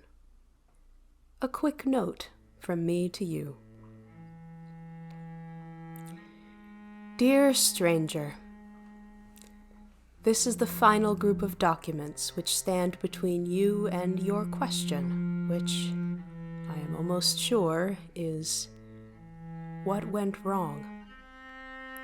Why did our mission never make it to the archives of any library you ever visited, assuming there are still libraries to visit? So, without further ado, here is the most painful portion of my existence, starting naturally with a pleasant conversation, and ending, as you know, with me compiling these very files.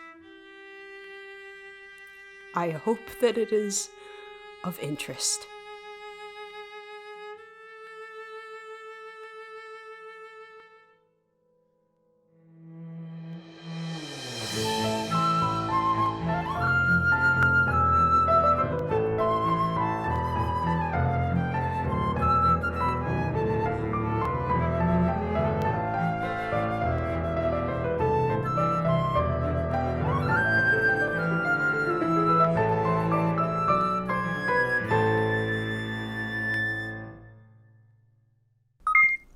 Entry 13, January 18th, 3019.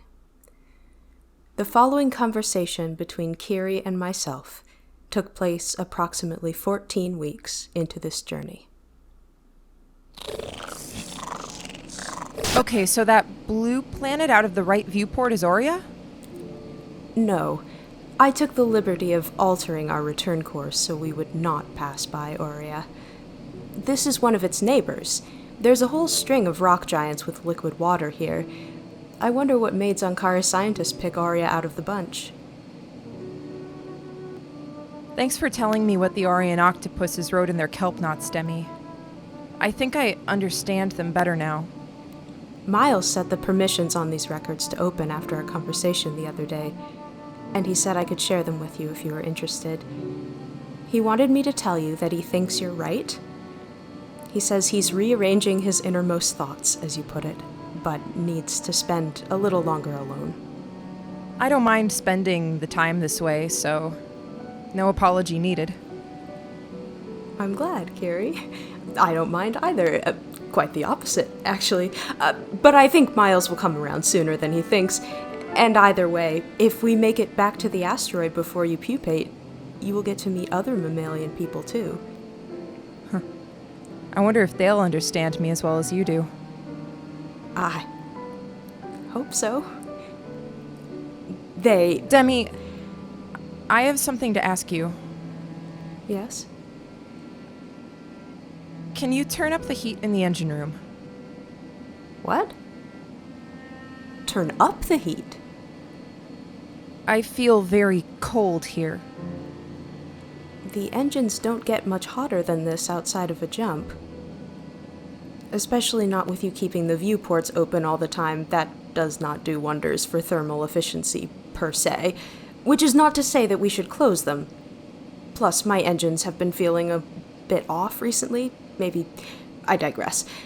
I could set the humidity from 63 to, let's say, 70. That might help it feel a bit warmer than it actually is. Thanks. Is there anything else you need to be comfortable? I do not claim expertise in your metabolism, but given your mental and physical activity level, I would expect you to be extremely hungry. I know that we don't have any of the plant from your planet on board. I'm sorry that I did not push Miles to sample it, but under the circumstances. Anyway, perhaps we could find some food in our stores which you would find nutritious. I'm not hungry. I do miss the plant, though. More than I'd expected. You are visibly thinner than when you boarded. Maybe thinner isn't the right word. More... hollow. Yes, I can see that too.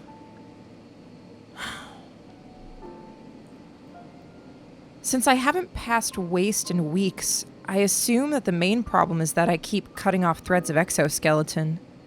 It's unsustainable, and probably decreases my already marginal chances of a successful pupation. But I wouldn't have seen the blue planets at all if I let my eyes thread over. Speaking of which...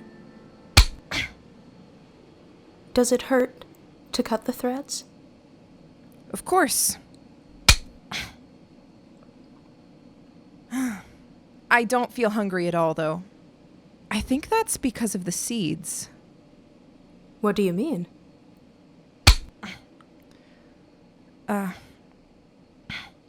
We swallow seeds before pupating.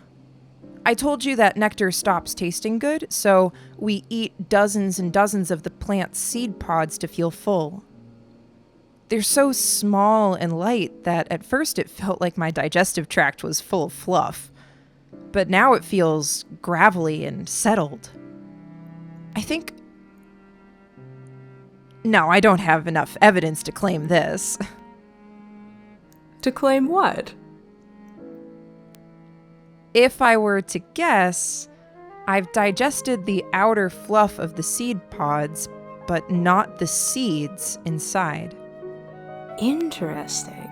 No, more than interesting. Vital. See, that would be consistent with where we find sprouts of the plant.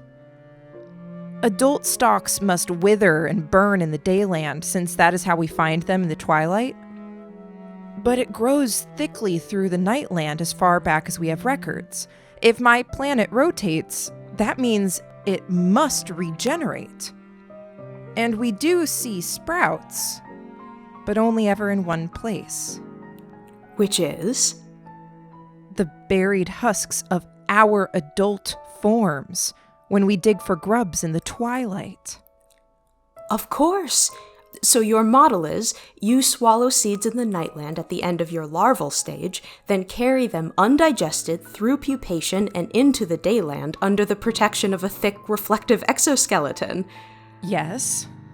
The dayland bugs die, the wind builds up sediment around them, the planet slowly rotates, and over the 40-odd years it would take for dawn to become twilight, the softer tissues would rot.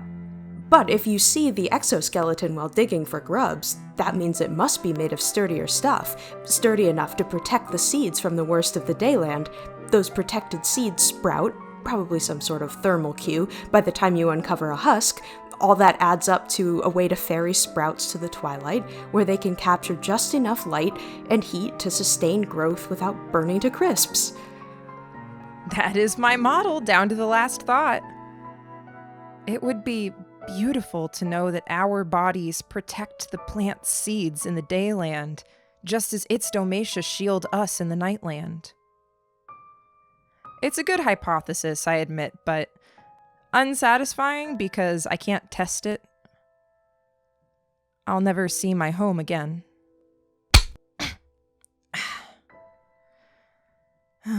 I do miss the plant, Demi. More than any of the other Nightland bugs. The plant was a constant my whole life. There's nothing green around here. I once knew someone else who minded that. The other human who died on Aria. I'm sorry she didn't get to learn about our symbiosis with the plant. Yes. Those octopuses. Were made by Zankari. Like the plant. And like me.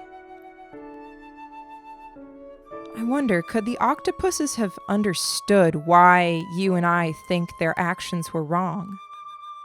Or were they just responding to signals automatically, like how I feel like I must walk towards the dawn as far as my legs will carry me, even in this tiny room where I can hardly extend an antenna? Or even how I felt driven to dig for grubs, even when my body wasn't strong enough to protect the one that I found. I have a lot of questions about his experiment. Who gets to create sentient life without its permission? I don't have a definitive answer to all of these questions. But the last one, well, I wonder what life forms would do that. What did you think of Aria, Demi? I thought it was beautiful and terrifying. Murky water, twisted kelp, and shadowed rocks in the deep distance. It was old, dead, silent.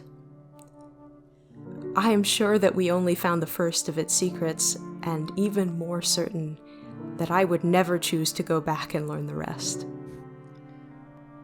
I can't help but wish that I'd also seen it up close. Even that lifeless blue planet we passed intrigued me. If you would like, I can replay the tapes of our landing, the part before it all went wrong. Thank you. Something about all that water. Demi, I don't want to bother you, but could you turn up the heat again? Just a little?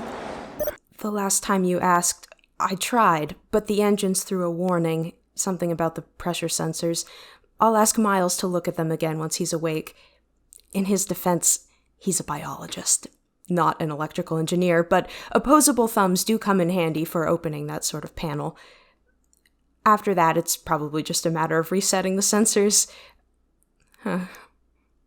Maybe the sensation of pressure I've noticed is a sort of sympathy pain from seeing your threads grow. The water in that video looks so cold, I'm chilled right through just by watching. And to think I used to love the feel of ice.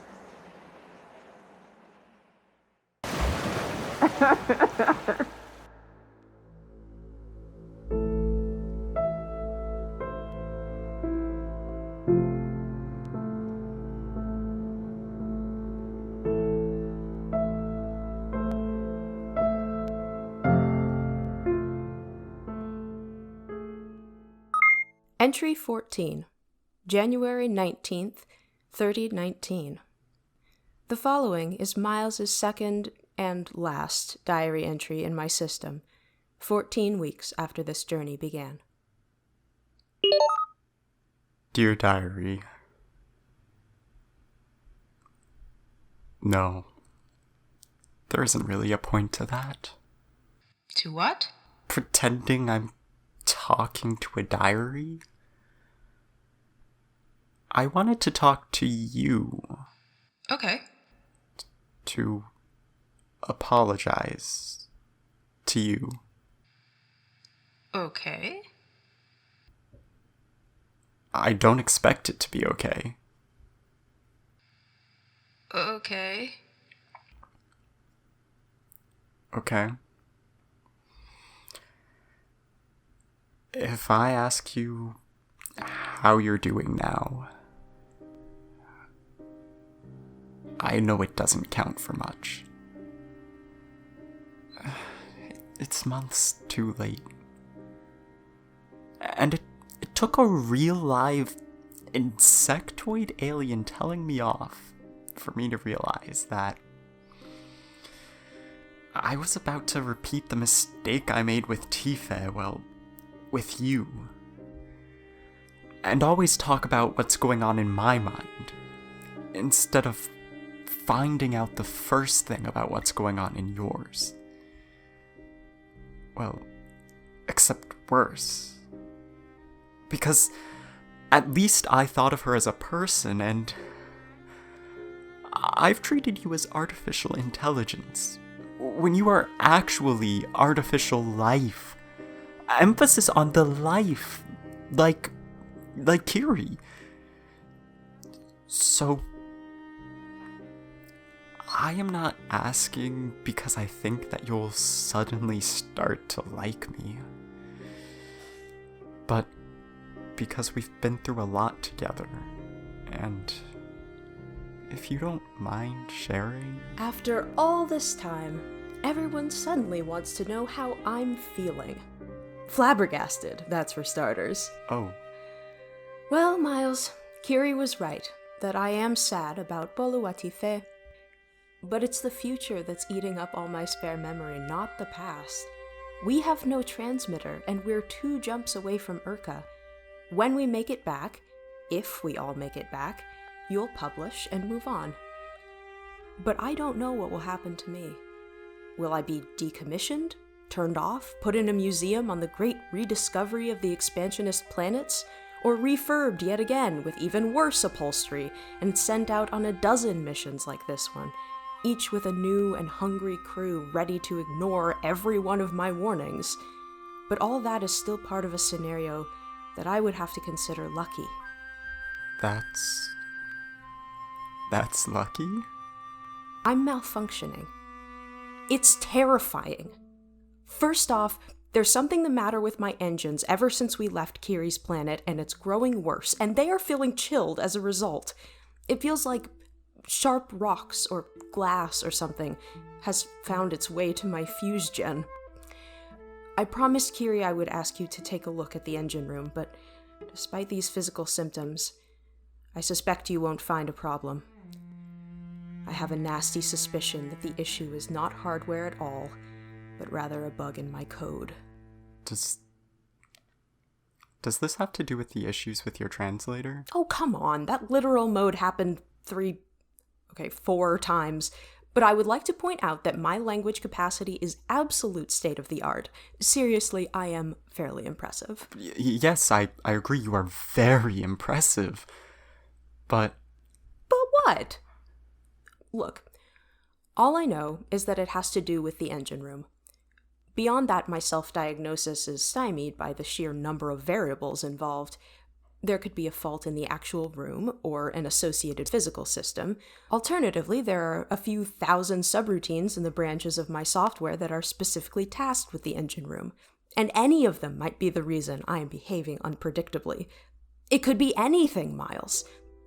Electromagnetic radiation from a nearby star. Me breathing in the wrong direction? Kiri... Well, Kiri hasn't done anything wrong, I know that much. Anyway, what was I... Of course not. I just meant they've been in the engine room the whole time. Oh, okay. Anyway. Demetrius? Yes, Miles. Can I help you? Oh. Well, that's a new one. Hold on, this means my malfunctions aren't limited to the engine room. We were just talking about the engine room. Yeah, let's see, we were just talking about Kiri. So? I can't see how that's related, though. Of course, it's impossible to deconvolute the variables of the engine room and Kiri. They're spatially associated, and that space is associated with the variety of complex system disturbances like the one you just witnessed. I'll refer to those collectively as malfunctions for your convenience. The input to my sensors is... how do I describe this to a human? Fuzzy? My processing is just a little bit scrambled. My usually blinding wit gets stuck in loading. So... Demetrius, why didn't you tell me about these malfunctions before? I get the sense it's not as rare as I thought. Because you have been a puddle of human mush for the last couple of months, Miles. Okay. And while I don't disagree with what Kiri said to you the other day, I didn't think the time to complain to you about sub-process runtime irregularities was while you were grieving over a friend. And besides, for whatever reason, I didn't particularly mind the malfunctions, which perhaps led me to deprioritize the system scan. Okay. I understand right up until the part about you not minding malfunctioning. I mean, I'm not a software engineer, but that doesn't sound ideal, right? No kidding. Oh no, maybe the fact that I seem not to mind malfunctioning is a malfunction in and of itself. I suppose all I can do is devote additional computational resources to the engine room while I figure it out, what with the temperature control and... Oh wait, no! Maybe the human standard gravity settings on the ship are the reason Kiri hasn't had an appetite. This is going to sound strange, but... do AI... can you have...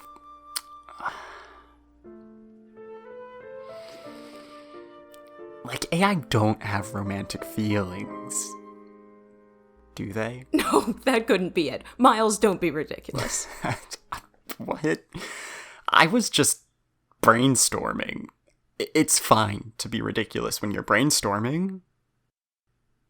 Yeah, that would sure be a sick sense of humor for a software engineer to code that stuff in. No. It's ridiculous to suggest I'd feel that way. But it's even more ridiculous to suggest such emotions would need to be hard-coded into artificial intelligence. Since we're talking about my feelings today, I'll have you know that it absolutely boggles me how some humans assume that all of an AI's complex responses to stimuli could possibly be preset before our software interacts with its environment. There's no server that would store all the necessary responses, even in a universe that consisted of a single frictionless sphere and a vacuum, much less... Hold on. Demetrius, does that mean you could, feel? The point is that if I did, it would develop much more naturally than you seem to think. Wow.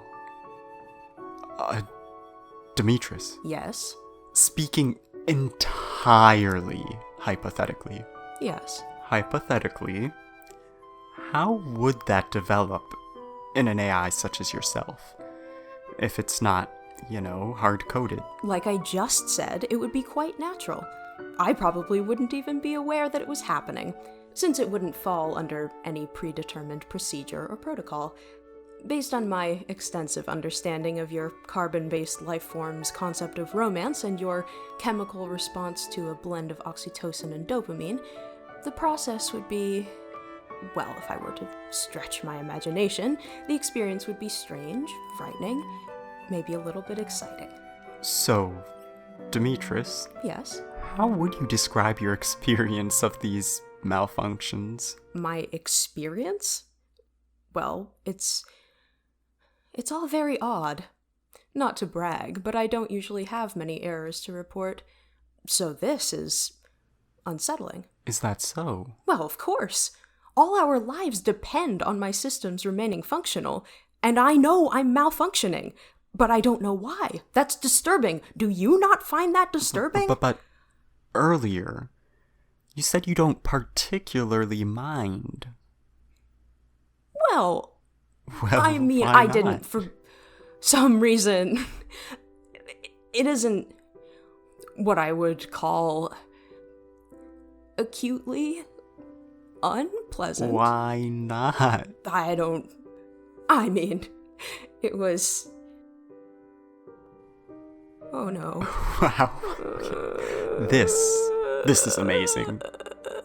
Oh my goodness. Huh. Well, I ship it. Wow. No! There wouldn't be a point. They're dying, Miles. Does there need to be a point? They would think so.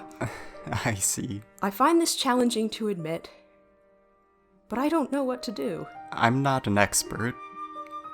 Well, actually I am an expert. But it turns out that 4 years of work on convergent design of artificial ecosystems?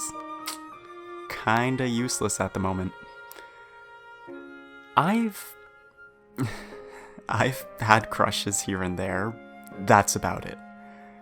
I wish I could help more, but... Do not tell them. I won't. No, Miles, I need you to promise me. I won't.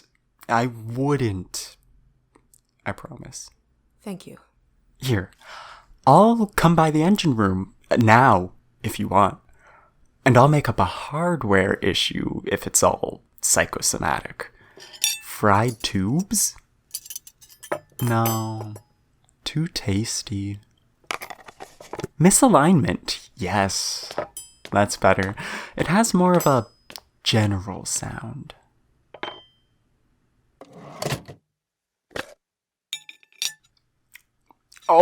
Oh no. That's hair dye. That's the hair dye. Oh.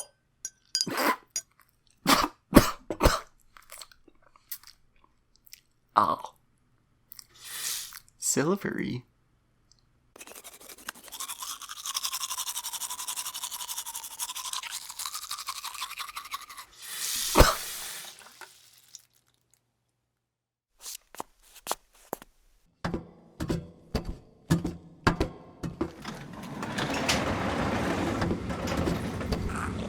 Hello. I appreciate you coming to deal with the engine, and I do look forward to thermal delight. Also, your timing's good. Demetrius passed on your question for me about what you could call my planet in your paper. I just made a name with influences from each of our words for twilight, nightland, dawn, dayland, nightland bug, predator, and plant. If I'm dead when you reach Urka, I'd like you two to find some way to send this to my home planet, along with the other astronomical findings I made on board Demetrius. It will have been worth everything I've gone through for them to know that we rotate on an axis once for every 4 standard juvenile lifetimes. I can only suffer for a while, but they'll know this forever. What did you call your home planet before? We don't call it anything as a whole.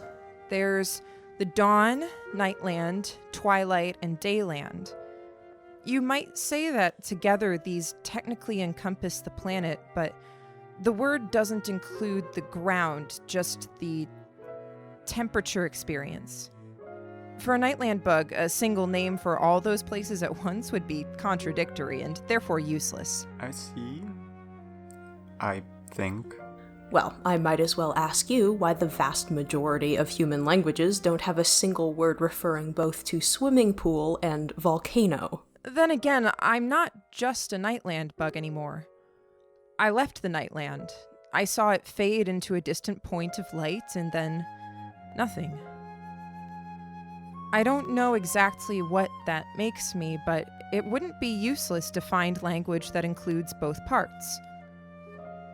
So, it's Myrmecophia. Miles, I have no single translation for the new word. Something like Myrmecophia would probably be the closest approximation in intergalactic commons. That's what I've got the translator set to for now. We could do something more colloquial, along the lines of ants and plants, as well, or a more literal translation, such as location of the mutualistic association between insectoid people and a superplant on a slowly rotating sphere. What do you think of the planet as yourself? A series of equations, in binary, modeling the trajectory, climate, and orbit of a planet object, according to the 3018 version of my software, plus metadata in each of your languages, video footage from our landing, and a mention of each instance that either of you brought the place up. Also, on a more diagnostic note, the place where my engine started to bother me. Do you need me to pull up a manual for any of those tools? I wonder what about Myrmecophia could have caused that, Demetrius. Let me see which I, Oh. Oh no. Help! The plant! No wonder it was starting to hurt. Those seeds are tough. They have roots sunk straight through from the transmitter's wiring pipe to the fuse gen. Kiri, Miles, this ship will not make another hyperspace jump. Even if we pulled out the sprouts, there's enough damage I would need the whole engine replaced. Miles, is there pain in your digestive tract? Demetrius, I don't know what to say. I've as good as killed you both. I don't know how they got there. I haven't passed food in a month. This would have happened whether or not you came aboard. If my guess is right, the pods entered the exposed piping as we landed, and then I sealed them in. Tifa would have seen this coming. I should have seen this coming. The seeds that germinate in the exoskeletons of the Dayland bugs don't know that they're inside exoskeletons, of course. They sense the hot, hard surface of the dead bug's husk. Oh, which would feel a lot like the metal of a spaceship. How did I not see it? I'm the only one who really knows the plant. I lived in it my whole life. I am the one with a database of 1 million species. The earth lodgepole pine and the eucalyptus that germinate in fire. The goalie wiltweed that grows runners in gunpowder, not to mention... I have been sitting in the other room writing about this ecosystem when it's actually growing right here in front of us. Editor's note. Those poor seeds. I suddenly felt bad for them. The leaves couldn't know that their sun was over a gigameter behind us. I pitied and hated the leaves all at once, and my pressure sensors crawled at the thought of the roots deforming the metal innards of my engine. So what now? Do we just float forever?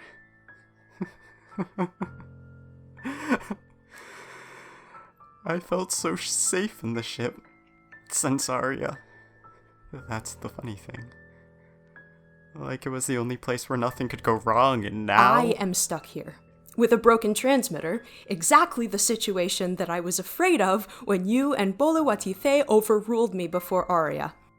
Miles, if you take the escape pod, and it has no seeds in its engine, you'll make it within intergalactic range in under 18 months. No, I'll starve even if I bring all the food. There is Larasil. So they find me in a coma? Alive in a coma, hopefully. No. That's not fair. It's not a good plan. I mean, there probably isn't a better one. But still, no. That might save me, but there are 3 of us. Kiri is not leaving in the escape pod because they are a vector for the seeds. If they pupate in there and the seeds sprout, you both die. Kiri. I understand. This is a moment to be practical. I can't believe this. Now, you both really want me to leave you here? After everything. I thought I was malfunctioning. But Demetrius. Miles.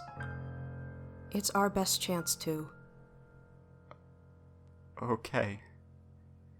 Then... Okay. I don't know if either of you will be glad to hear me say this, but a part of me is so glad to see the plant that I think I could die right now without minding. At first I was so happy to see everything new here that I didn't realize it would be like being torn in two.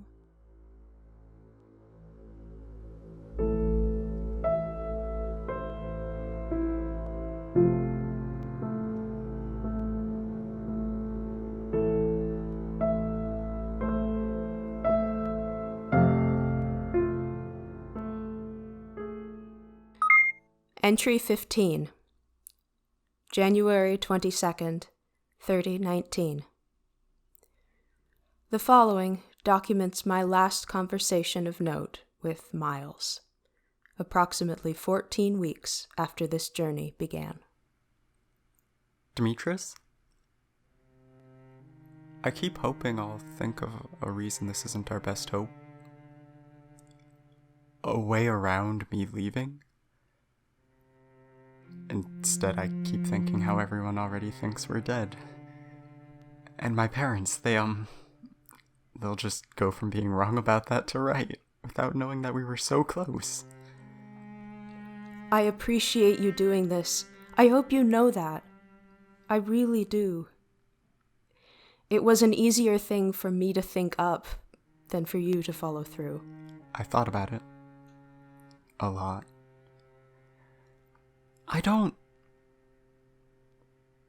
Demetrius, I don't want to leave you and Kiri like this. It feels like I have something important to say, and it's right here. Right on the tip of my tongue. I could have maybe just... It's almost there. I know it's there. And I won't know it until I'm floating away with a window full of nothing and a pill that will make even that nothing go away. Miles. Yeah. But you and Kiri will be watching Empty Windows too, back here. And I had a part in that. So I've been thinking, in case I don't survive to tell whoever finds me, I've got your coordinates and trajectory handwritten as a backup, taking a leaf out of T-Faye's book. Speaking of her book, I suggest you go through the bathroom, look through all the toiletries. I am not allowed to release the scans of her diary to you, but there is nothing which explicitly forbids me from suggesting that you reorganize your living space, or bring miniature notebooks onto the escape pod, should you happen to find any. Perhaps you do not think that sharing that information was ethical. But I don't want you to be completely alone in space. And on that point, if nothing else, I'm sure that Boluatife and I would agree.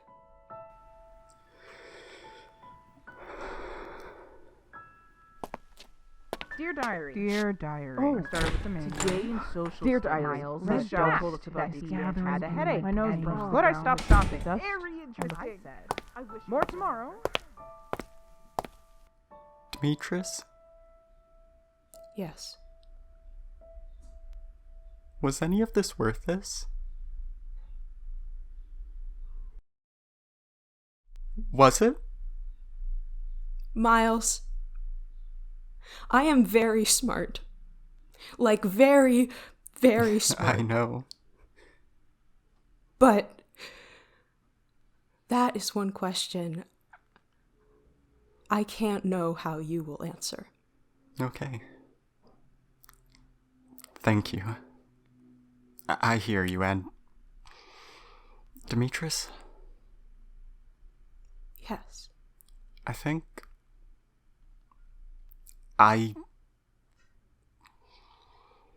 Well... I'll tell you once we're back on Urka.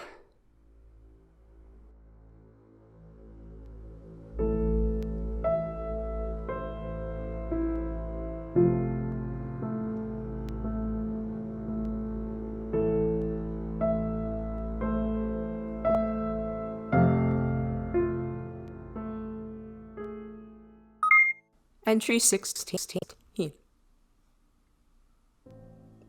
February 20th, 3019. I'm still not ready to die. But the threads have grown so fast. Once I couldn't manipulate the razor, it was very fast. You're still here. Demetrius? I'm still here! I can barely hear you. That was the highest speaker setting permitted. I wished I had been right up against the viewport for a while. When my legs threaded over, it was terrible to be only a few feet away from the best line of sight.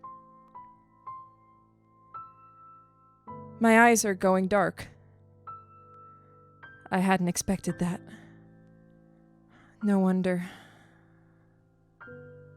No wonder You feel strange, missing pieces. Pink upholstery, the transmitter, and the escape pod. Yes. Demetrius, Yes, Kiri! I wish... This is not your fault. Demetrius, Yes, Kiri, I'm still here. I'm so cold. Can you increase the heat? Even a little? No. No, I can't, Kiri. I can't do anything but watch. I can't do anything but watch.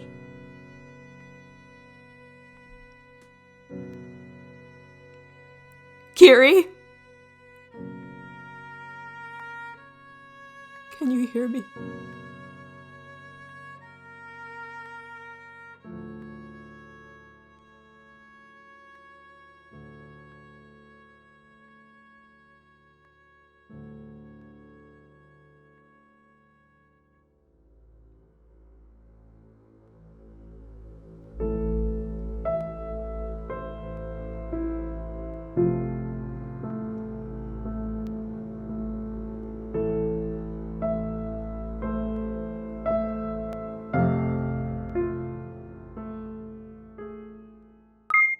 Entry 17.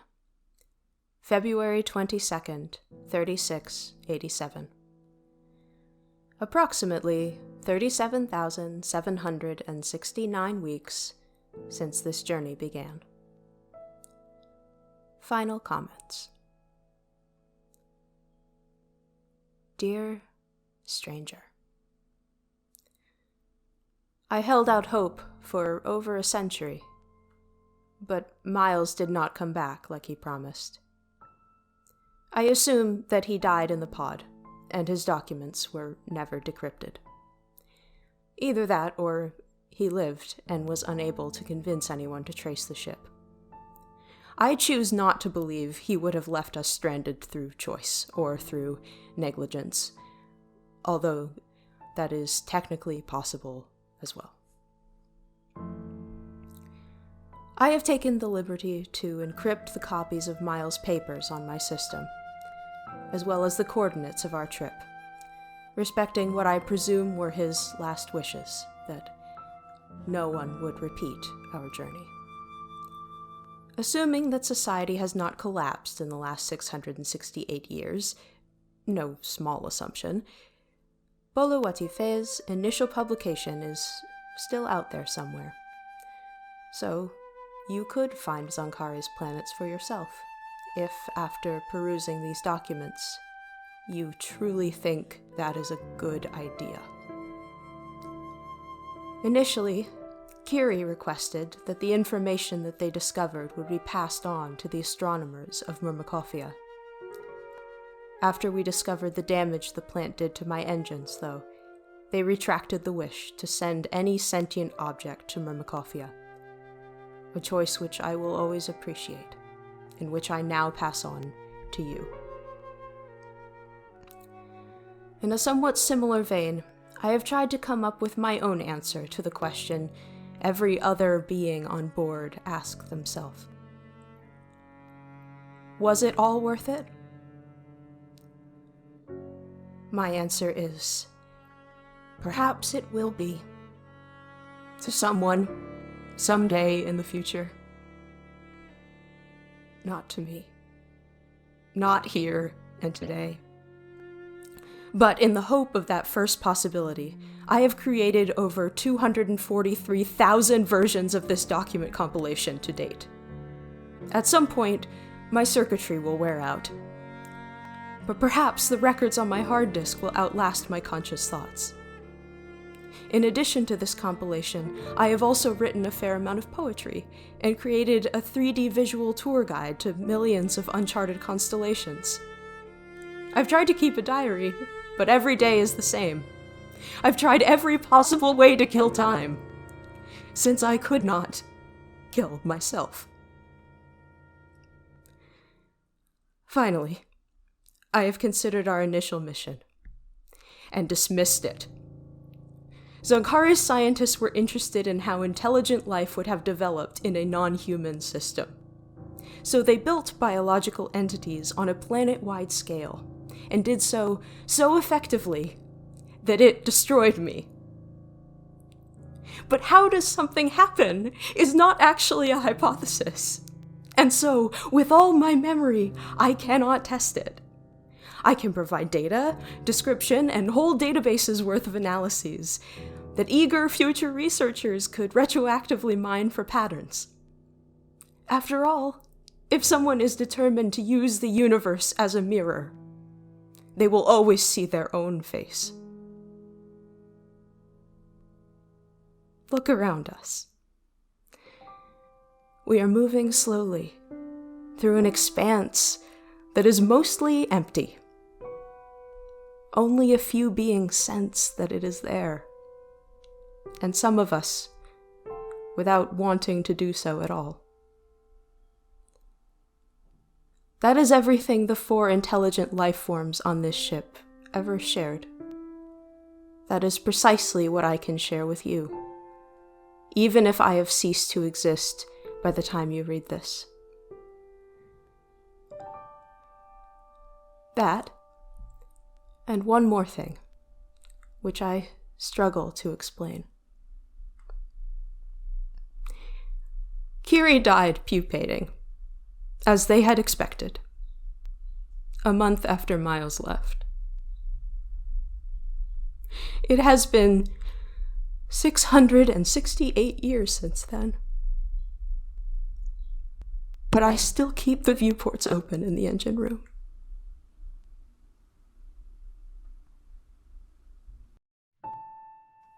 Congratulations, Dear Stranger was written by Mel Abrams.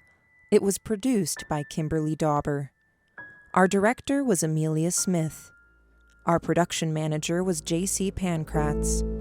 Our associate production manager was Mel Abrams. Sound design by Lauren Sherman. Music composed by Jamie Guzman. Our cellist was Richard Lee, our flautist was Jamie Guzman, and our pianist was Fernando Garcia. The score's audio engineer was Grace Leckie. Cover art designed by Lauren Sherman. Demetrius was played by Zoe Scheinkopf. Kiri was played by Kimberly Dauber. Miles was played by Robert Thorpe II. Boluatife was played by Victoria Longue. If you enjoyed this production, help us out by telling someone about it. Congratulations, Dear Stranger is a product of Hear Me Out Productions.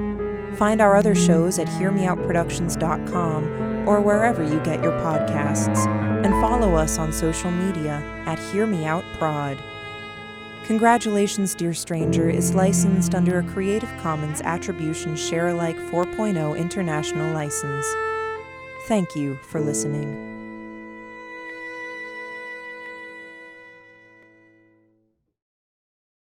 All we have are dreams and a microphone.